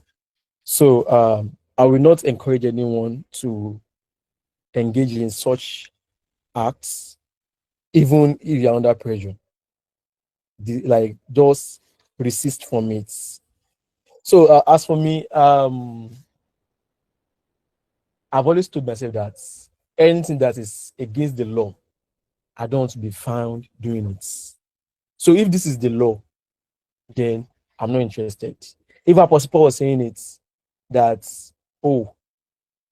Moses brought about the law, and because of the grace now, should we now said, we should not be following the law because grace has abound. Okay, can we do anything we want to do? No. Preach, Pastor. So we should not. So sorry if you're a Muslim here, I'm very sure it's also being in the Quran that you should obey every rules of the land, right? So even in Nigeria, we have rules and regulations. So in the academic system, we have what they call examination malpractice. So I think, to the best of my knowledge, I don't want to get involved in it. So any help I can help with, anything I can do for you to ensure that you pass your exam, I will do it before the exams. So that has always been my own thoughts. If you need anything from me, even if you wake me at my own inconvenience, I'll still render the help. But whenever we are in the exam, I'm not interested. So, and if people know you for this, see, this thing is called integrity. If you are committing, if you think people are not seeing you, they are seeing you. They're even watching you. So if all these little things, you are getting involved in it. So when you now get to the point whereby you have to, your integrity has to be tested, people will come and say, no. They cannot trust. Just imagine you are your friend, you are in the same department, and you get out there and your friend is opportune to be part of people that we judge based on integrity. The person will say, this person, he can do the work, but I do not trust him or her. So just imagine, because of what the person knows that you have done something that has affected your integrity before. So for me, I think examination malpractice is one of the factors that will reduce your confidence as a student. Yes, because you won't be able to challenge even your lecturers if they fail you. You won't be able to challenge them this is not my results. How will you give me this? Bring out my script. I want to see it. You won't be able to do that because you know that what you did, you are not even sure of it. So that is how we will not say that, they gave me B, they gave me A. So because I'm not sure of what you did. So I will encourage everyone that, the best thing you can do for yourself is to learn. If you want to pass, read. It was the book of this that was saying, if anybody, if you are sick, come to the church, let the elders pray for you. So if you want to pass, read your book. There's no magic in this thing. So anybody that reads your book will pass. So that's just the equation. So combining A plus B is equal to C. What is A? Read. What is B? Your time. What is C? Being passed or you fail. So this is just simple formula. So read your book, prepare for the exams, prepare for the test. Firstly, know who you are, identify yourself. I think the problem of our generation is the problem of identity. Some people, I don't want to go into the fashion some people don't even know who they are. They just put on anything they like. Some people don't know who they are. They just do anything they like. So know who you are. Know when you read and understand. I don't read 10 hours per day. I don't read 18 hours per day. You are punishing me if you say I should do that. So I read the number of hours I could just, use to assimilate. So know who you are, understand yourself, understand your body. Don't subject yourself under pressure. Don't put yourself under, because my friends are going to night class, I must go. Why? Who said that? Is it part of the admission requirements? No. So know who you are, understand the nature, understand your body, understand the weather. This is rain semester. Because the rain semester, you are likely to what? To sleep all the time. So read when you know that you will not be tired or get whenever you are reading, you just go and sleep. So just plan yourself, know how to adjust with the time and season. So if you can understand the principle of time and season, then I think it's very easy for you to navigate anything in life, not even your academics only, anything in life. So I don't want to take much time, so let me just stop there because I can continue and Thank you so much. I know, right? All right, perfect. We've heard it all from our speaker. His take when it comes to examination malpractice. He mentioned something about integrity. 2 weeks ago or 3 weeks ago, I wanted to write one exam. So I was now talking to one of my colleagues. I was telling him that, hey, I'm very unsure about this exam. I don't even know if I've prepared myself enough for this exam. He was not telling me that you maybe say you dey always read without asking anybody, and then you still have your A. You will finish with first. He was telling me that about myself. Imagine that kind of thing. So they see you, just like he said, they are watching you. You may think that they are not seeing you. They actually know everything that is happening. When it is time to maybe to recommend people, they can easily say that about your character. You understand? So if the authority says that this is not an open test, then like no, don't ask anybody, don't bring in phone, then please just adhere to it. It's already becoming a sin. If you are going against the rule, the instructions of the land, then it's already becoming a sin in that regard. And footer, at least I know of footer for sure, they don't take it easy. Sometimes you just see them, they will pay some student name that they should come and face panel. Yeah, they take it very serious. They give semesters. Sometimes it could be a session depending on how heavy the crime is. So please let us abstain from it. He also mentioned that it shows that you are capable. Yeah, it speaks a lot about your confidence, that you are capable. So please, let's just abstain. Read. If you don't understand anything, don't feel too big to ask people for help. Reach out to them. Please, which material can I read to prepare for this exam? Nothing will happen to you. The highest the person can say is a no. Then you move to another person. And we thank God for YouTube. We thank God for ChatGPT. Oh my God. So why are we not reading? When you can easily access tools that we have around us. We have all these things around us now.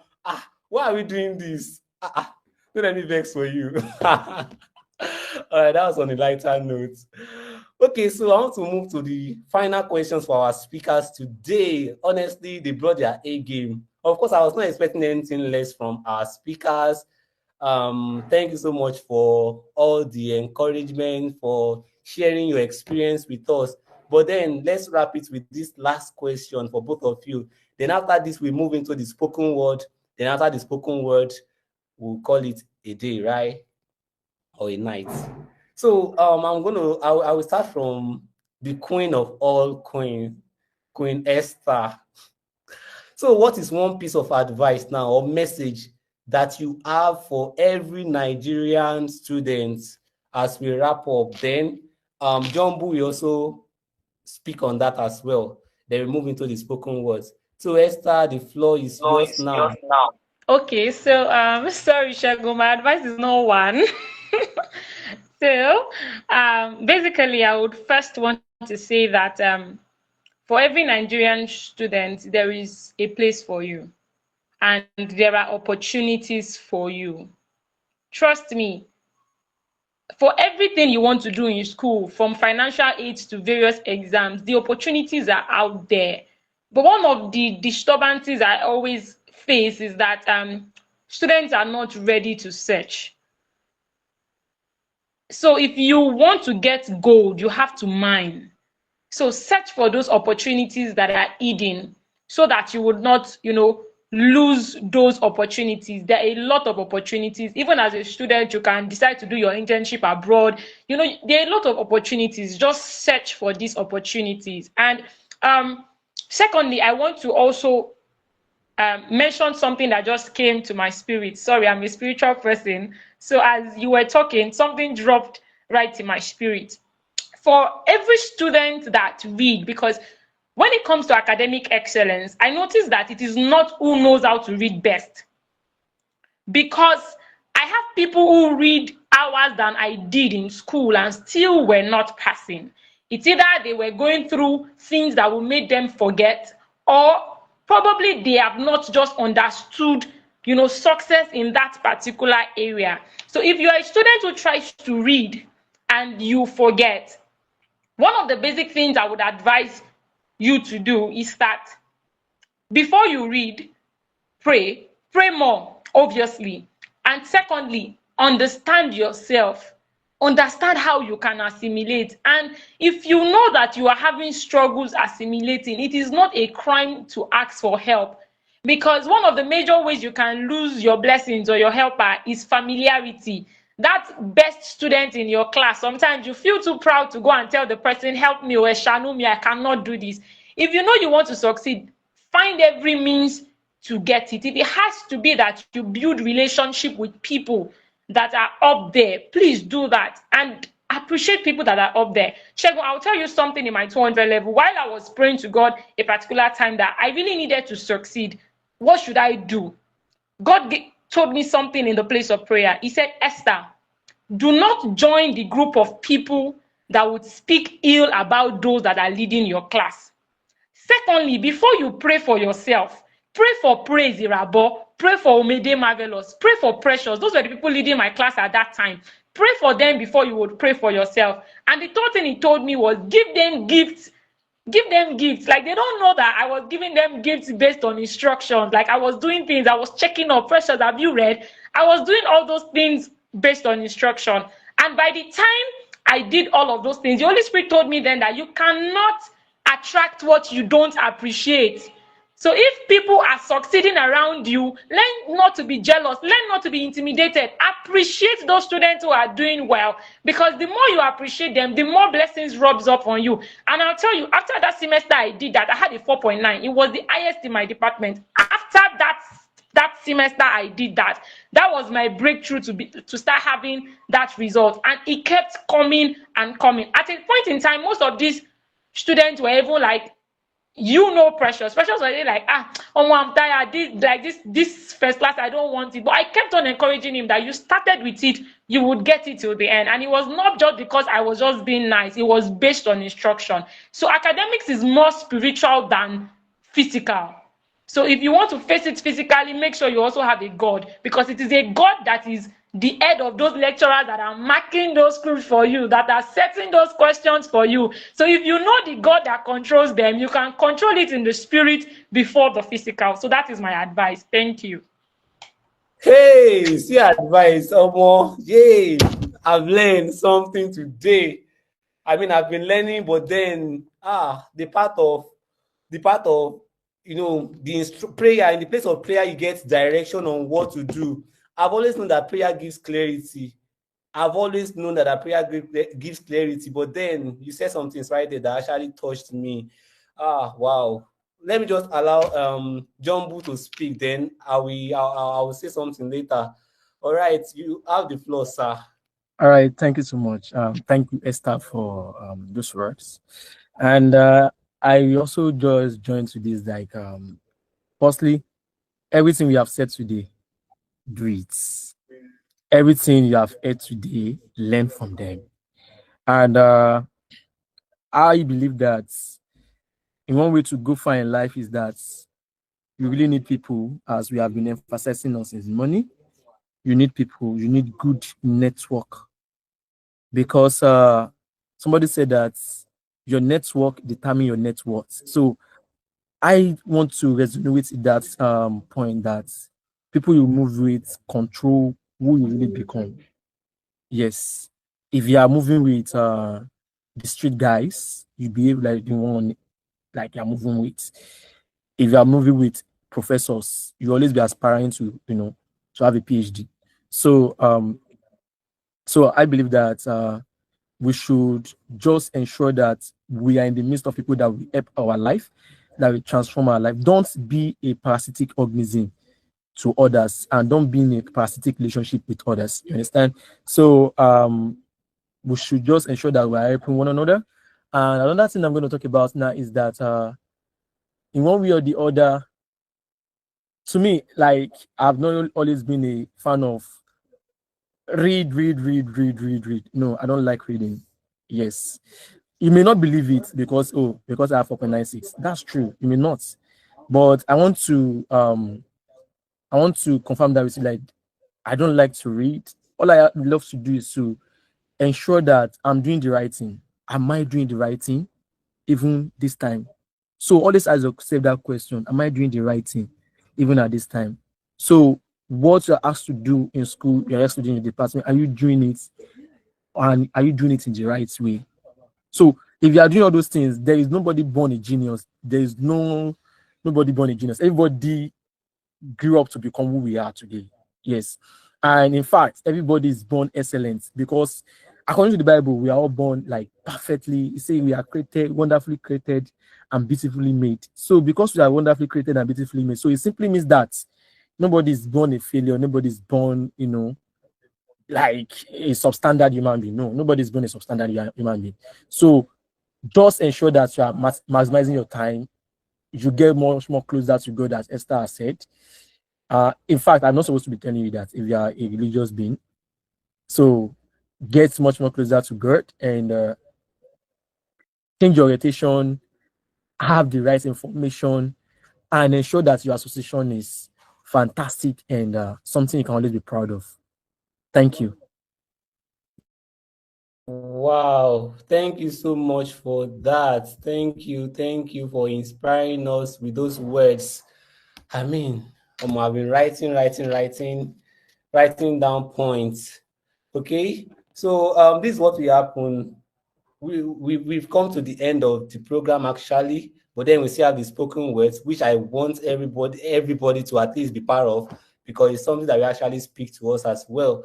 But then I'm going to get feedback. I want to get feedback from two of the participants, a male, a female. You will react to everything that you've heard since. If you want to share your own personal story as well, you can do that, within the ample time that you have. But before then, let me quickly say some of these things that I learned personally from our speakers now. Starting with Esther, she said something about, for every Nigerian student out there, including myself, we should know that there is a place for us. Okay? That's speaking to us in terms of hope. Don't be hopeless about the situation, about the system. The system is bad. People talk about it every single time. But you just want to be a talker, people that will keep making noise about the problems, or you want to be intentional about it and see how you can turn those challenges to strength. All right? Then read. And now after reading, she said that it is more of spiritual than physical. Then you pray. See, personally, I pray a lot. Even when the pressure comes, I pray. Prayer gives clarity. It gives you the peace of mind that you need, and you get direction. One thing about me is that if I'm doing a particular thing, let's say a course, and I'm tending towards the path of failure, I always know that, Segun, if you don't change your system or how your approach to this thing, you will likely fail. So I go to God, I pray about it, and God always give me clarity what to do about it. If it is to look for another material to study that course, I'll do that. That's one thing that prayer always do for me. When you communicate with your Father, you are able to pour your heart to him, and then you hear from him as well. So prayer is very, very important. Please don't let us overlook that. They said something about understanding yourself. That one is very, very important. And I think people always make that mistake too. They just want to move based on the way other people are moving. No. If you see someone doing something and it's working for that person that way, all glory be to God. But you have to figure out your own way. It may not work for you exactly like that. So I think it's one of those mistakes that students always make. Or be one of those things that always make first students to be first students is the ability to always, they can strategize. They are smart. It's not about how well or how long they can read, but the fact that they are very smart to strategize, to make amendments. If it is by practicing questions, attending lectures, they know what works for them. So if you want to be that, then you have to learn. Then seek for help. Seek for help. If you see that person doing well than you, doing better than you, move to that person. It won't cost you anything. And yeah, Esther mentioned over familiarity. No, don't do that. Seek for help. Your friend may be doing well, doing better than you. Don't say because you know the friend is my friend now. Still ask, what can I do to improve myself? Be humble. Yeah, humility is another thing again. Be humble. Be humble, seek for help. Then don't be jealous. Based on the direction that Esther got, then she started giving those people gifts, even checking up on them. Imagine someone that is not even on first class checking up on first class. Igimujino, sorry now. But she did it with humility. And look at it now, it was a turnaround for her. So please don't be jealous of them. They worked for it. They worked hard for it to get there. Then you can do the same. That will now take me to that John Boo made about we, nothing like born genius. We only become what we aspire. Yes, we only become what we aspire. If you can dream it, then you can achieve it. You can work towards it. Yes, you can work towards and you also achieve it. Then you must be able to ask yourself if you are doing the right thing. So everything just connects. Everything John Boo said, everything Esther said, everything is just connecting. Then your network is very, very important too. Your network controls your net worth. Association is very, very key. If you are with the wrong association, you will know. Don't say that you don't know, you will know. At least from the results, are you getting fulfillment from that association? Is it positive? I mean, is that positive? Is it the one that is fueling you positively or negatively? So these are some of the things that I was able to pick from everything that they said. And I personally will definitely put all of these things into practice. All right. So thank you so much for all of these beautiful words and experiences that you've shared with us today. So now to the participants, over to you now. I want to hear from a guy and a lady to unmute. Ladies first, unmute. Let's hear from you. Let's give us feedback. How has the experience been for you so far? What have you been able to gain? Any personal experience you want to share? Do you need help in any way? This is one of those moments that you can pour out your mind. Our speakers are still very much active here now. So you have 60 seconds to do that. Thank you. A lady, I will have said all of us should say something one after the other, but then I'm considering our time. It's almost 7 already, right? So please, a lady should just unmute and then give us a feedback. Good morning, everyone. Hi. Yes, good morning. I mean, good evening. Sorry. I really learned a lot today. I've been hearing all these things since. So I've been hearing all this school talk. We should do well in school. Most of the challenges we face. So the thing that really caught me in today's message, today's stuff was when Esther was saying that she will give all her friends, all those people that are getting first class gifts. Don't be jealous of your friends. And this is one of the things that I do. Like sometimes you don't even know when you are jealous of somebody. So that's when I pray that Lord, please help me to like congratulate my friends. Help me to congratulate them, people that are succeeding. Don't let me be jealous of any of my friends, people that are succeeding. That's what I used to pray because you don't even know. Sometimes you just find out that why am I behaving somehow with this person? Now I'll just go there and go and pray like Lord, please help me to congratulate my friends when they are succeeding. Not that I'll be jealous or envious of anything, because that thing can really spoil you. You'll be feeling somehow. I don't know. It's even you that you are spoiling yourself. Them they are going further and further. So that's what I really learned today. Thank you. Wow, thank you so much for that contribution. Thank you. Moving Oluwa, please drop. Okay, I've written down your name already. Drop where you joined from on the group, and I hope you are on the platform too, right? I mean the wait Yes. list. Are you there? Yes. All right, perfect. So just drop where you joined from. Drop it in the comment section. All right, so the guy can unmute and speak. So who is going? I'm on the guys. Good evening, everyone. Hi, good Good evening. evening. I'm Oluwagbemiga from Futa. Yes, quickly, yeah, I want to mention from what Esther said concerning business, because I've not really started the business yet. I'm still learning the skill. I'm learning editing. So what I learned from what she said that we don't have the same time as other students. So there are some activities that I need to cut, which I noticed that I have not been doing. But this was an eye opener for me. There are some I cannot really compare myself to other students in my department now, because yeah, we have the same volume of work to cover, but I have an extra. I have a skill to learn. I have a business to start, so I should learn to manage my time more. Then quickly also from what Jumbu said, he said something about learning ahead, teaching ourselves. Yes, I find myself in that situation most times where I'll be like, why am I reading this? They're still going to take it in class. Let me leave it. I see that with the materials we have on YouTube, as you mentioned, the AI is very easy for one to learn a topic or even practicals as much as dissections before one is being taught in class, and I see that it should be of very good help to one's academics. So thank you very much for this session. It was very impactful to me. I really appreciate the speakers and the host. Thank you. Thank you so much for your wonderful and amazing feedback, Oluwagbemiga Otunaya. So you will always know a medical student when you see one, because you already mentioned dissection now. Okay.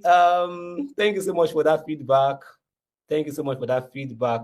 All right. So you guys will be the lady and the guy that spoke. You'll be getting airtime sponsored by Alex Images and Auto Ventures. All right.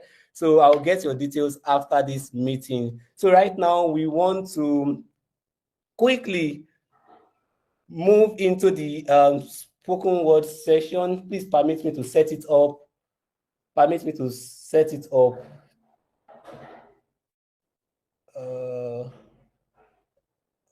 Okay. Perfect. All right.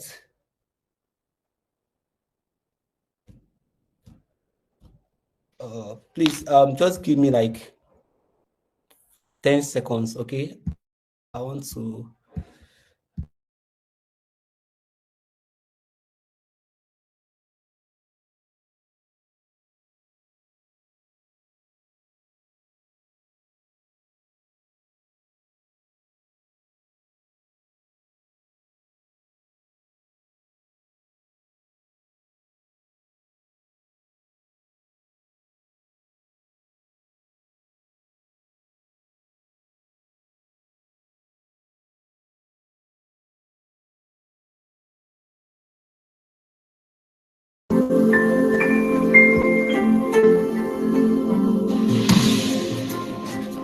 please can we hear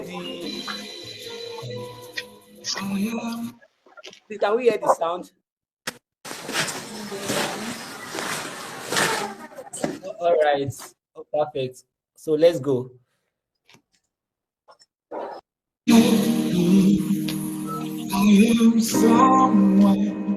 That will make a change. We still rise. They say the system is broken. Lecture yes, growth feels. Oh, let me give on this stuff. Drop our pace. Stress clouds the air. But through the chaos, we still dare. Some lecturers test our patience, not just our minds. Yet, we keep learning one page at a time, studying in silence when power is gone. Still chasing our dreams before the break of dawn. They say school has come, but look again. The art of this is unshakable gain. For we are not just students passing through time, we are purpose in motion, potential in pride. We are the leaders of tomorrow, today in disguise. As answers to problems. The answers to problems in one quietest mind. In our notebook, visions are quietly dawned. Solutions that will shake systems unknown. You may feel tired, you may feel small, but you carry within you the power to stand tall. You are a fabulous learner, equipped for the climb, with grit in your soul and resilience in your mind. So when the pressure speaks loud and doubts appear near, look in the mirror and say, I am still here. I've got what it takes. I'm built for the fight.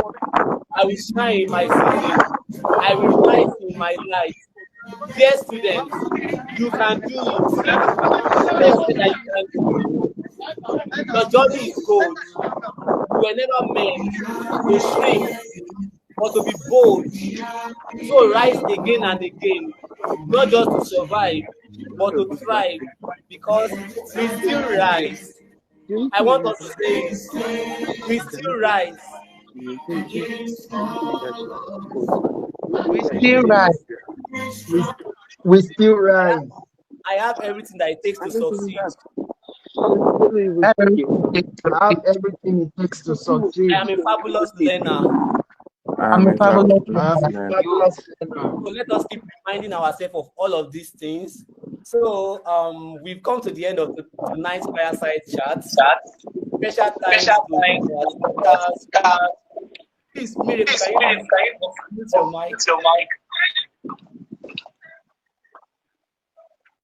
Thank you. So we've come to the end of tonight's Fireside Chat.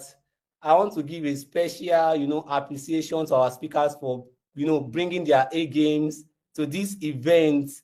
Honestly, personally, I've learned a lot, and I was not even expecting anything less because I've been following you guys on social media. I've read about your posts, how you're always advocating and encouraging your followers out there. So thank you so much. And I know most people don't know. You can follow John Boo, follow Esther, follow them on all social media platforms. They are doing amazing stuff. John Boo, he used to solve engineering mathematical problem on X. So you can follow him and be getting direct updates. Then Esther, she launched the iTech cycle last week, right? She launched it last week and they are doing incredibly well. Follow them on Instagram. You will see their posts. They'll be making videos, how they were able to convert waste. I was thinking, Esther, we actually mentioned something like that, at least in brief, during this thing, but then time did not permit us. But please follow them on all social media platforms. You will see the progress they've made so far. Beyond the first last thing, right? They've evolved. They were able to leverage on that to, carving a niche for themselves. So please follow them, connect with them. If you have any question or you need mentorship, you can always reach out to them. Then I also want to take a moment to appreciate all our collaborators. Honestly, thank you so much for making today's event a success. Thank you, Segun Organization, for giving us this platform. Right now, as we speak, this event is live on the Segun YouTube channel. All right, you can go there, you can download it, you can watch it again. All right, and then the Impact Leaders Club, thank you for that amazing anthem that is telling us every time that we are someone that can make a change. Always remember that this academic knowledge that you are getting, this education you are getting, is for a purpose. Now look at Esther.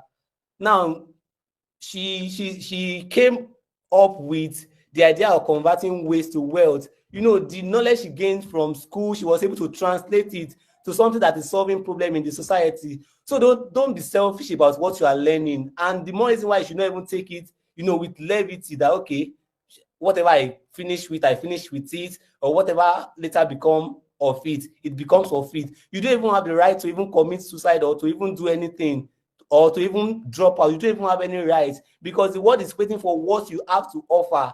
I came across a post on X. That lady asked that, what is your contribution to Nigeria? Honestly, when I saw the question, I was shocked. That, okay, what is my contribution to Nigeria? Is it the only thing I can do? Is it to just complain? I like to always stay away from people that complain a lot, We can all see the problem. You don't need to tell me about the problem. It's disturbing. Don't tell me about it. I read the news. I see all that is happening. We don't need to rant about it. How can we be a solution to the environment that we find ourselves? How can we be even? You don't need to even.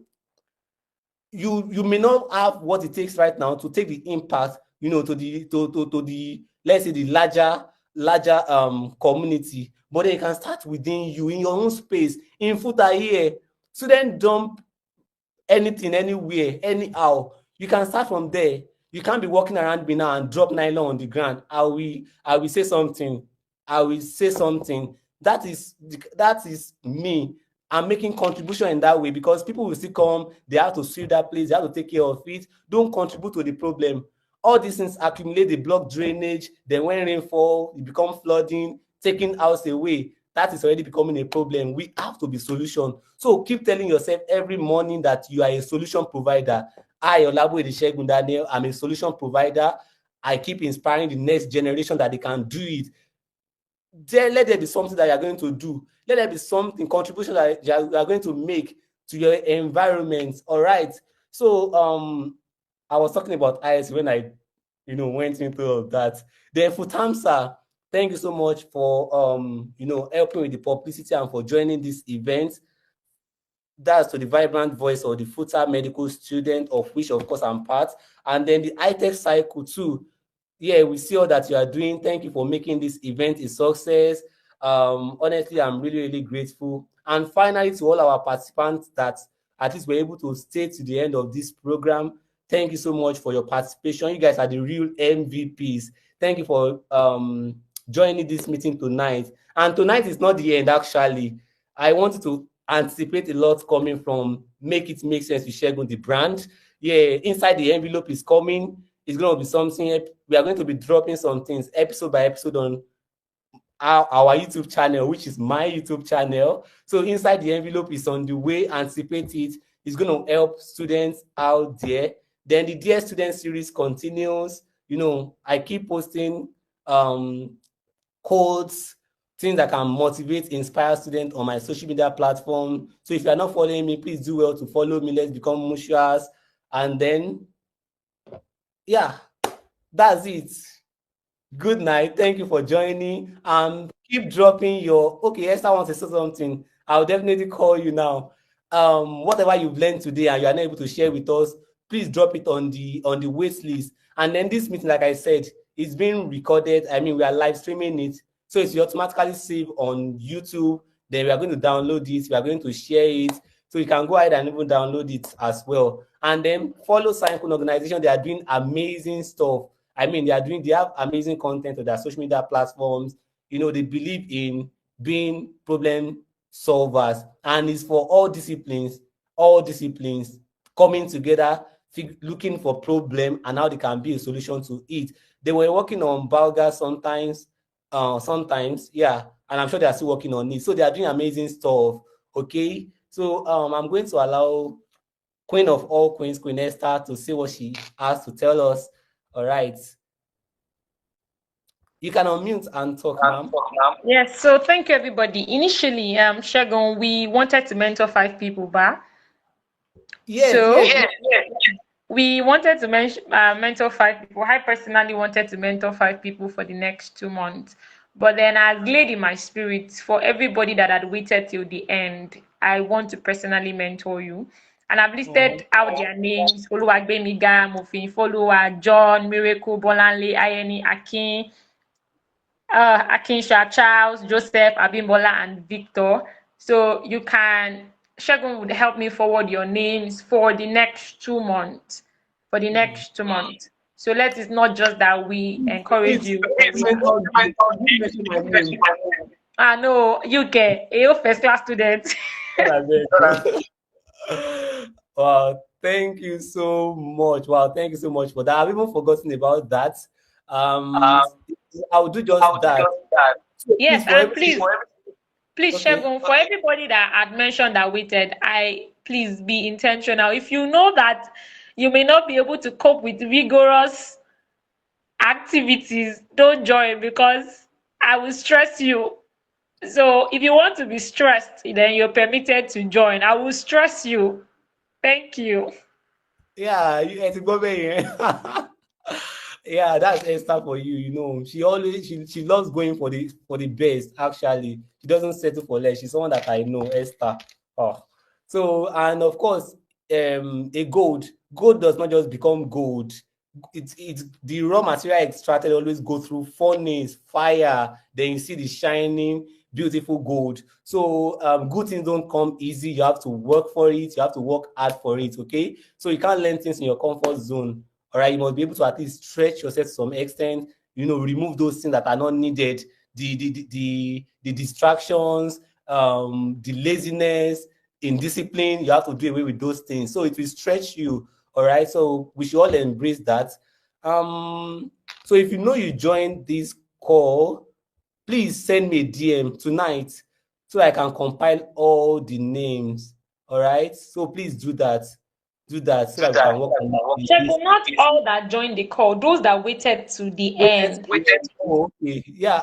Okay. I'm telling them now, right? You can hear me if you join you as if you are still here, you are listening to this. So please just message me. Though I took a picture like the attendance earlier, but some people they've left the meeting.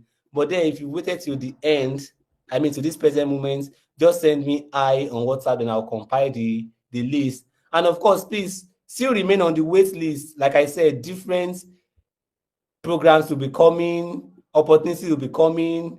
So if you are there, you always get an update. All right. So is there still any other thing? John Boo, do you have anything to tell our participants tonight? Yeah. Thank you so much, everybody. I love you all. One of these days I'll be around the footer, so just say hi to everybody. All Enjoy the right. rest of the night. Bye. Yeah, thank you so much. Does any participant have anything to say before we call it a night? This is 7:17 already. Oh, okay. John Daniel, you can unmute and speak. Okay, good evening, everybody. Hi, good I evening. I'm very grateful for this. Like this session has been like a really big. It's amazing. I'm so grateful for Mr. Shegun for this and for every speaker, Mrs. Esther and Mr. Jumbo. I'm so grateful. Like these those they really like changed my mind. I'm thankful that I did not really like skip this session for something else. Thank you so much. You're welcome. That's a beautiful feedback, actually. Okay, does anybody let me allow the participants to actually give their feedback since we've ended the program, right? We've ended it. So if you still have anything to say, Mr. Shegun, all right. Good evening. Alpha, nah, Joseph. It's Joseph, sorry. So it was, I do. I'm good. I'm enjoying you guys. Like, I'm really, really impressed. I'm really, really impressed. Thank you so much for that. Do you have anything to say I to hope our speaker? you know who's talking. Wait, you know who's talking? Yeah, Joseph from Potter's house, right? Sorry. Okay, okay, okay. All right. Do you have Okay. anything to say to our speakers?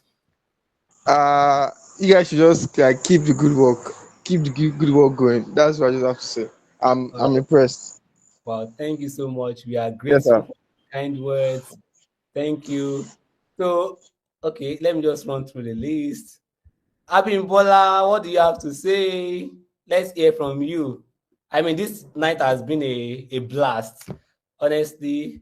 So let's just hear from our participant. Just say something, maybe a word, two words to describe your experience as a participant. Then are you looking forward to something like this in the nearest future? All right, Abimbola, I'm calling on you. All right. Good evening, everyone. Good Thank you evening. so much, Mr. Olaboyede, for the opportunity. Thank Sincerely, I really enjoyed the session and I have learned a lot from it. Thank you so much to our speaker, Mr. Jumbo and Miss Esther. We are really grateful. I will not take it for granted what I've learned here today and I will dwell on it. Thank you so much. Yeah, thank you too. Abimbola, that's the president of IRC, right?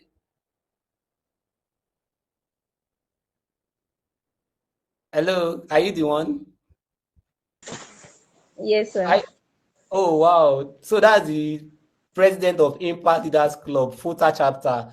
IRC is in 8 other institutions in Nigeria. They are doing amazing stuff. Okay, Akin Lewu Ademola, are you there? You are next.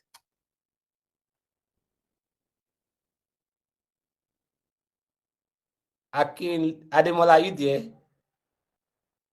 Okay, Ayeni Atinuke, are you there?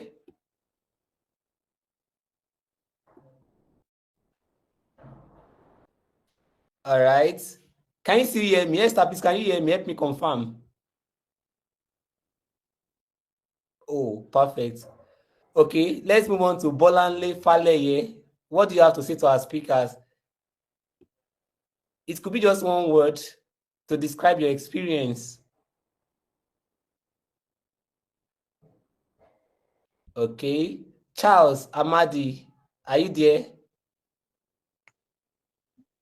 Hello. Oh, okay. All right, Ayeni, go ahead. Then we come to Bolanle Okay. later. Thank you very much, sir, for this section. I really appreciate. And thank you, Miss Esther. Thanks to all the people that took, all the John, speakers. I John really Boom. appreciate. Yeah, thank you so much. Thank you. Do you have any? Okay, good. Bolanle, your turn. Thank you very much to all the speakers and everyone. Thank you to Ms. Esther. God bless you all. Amen. Thank you so much. Charles Amadi, are you there? Okay, I'm moving on to Joe. Okay, Joseph has spoken. Mofiluashi has spoken. Benga has spoken. All right, so that's it. We've come to the end of the program. I wish you guys all the best. Take a deep breath, digest everything that you've listened to today, and yeah, you can do it. You have everything that it takes to succeed. I will always tell you that you can do it. You can do it. If you can do it, then you can do it. You can even do it better.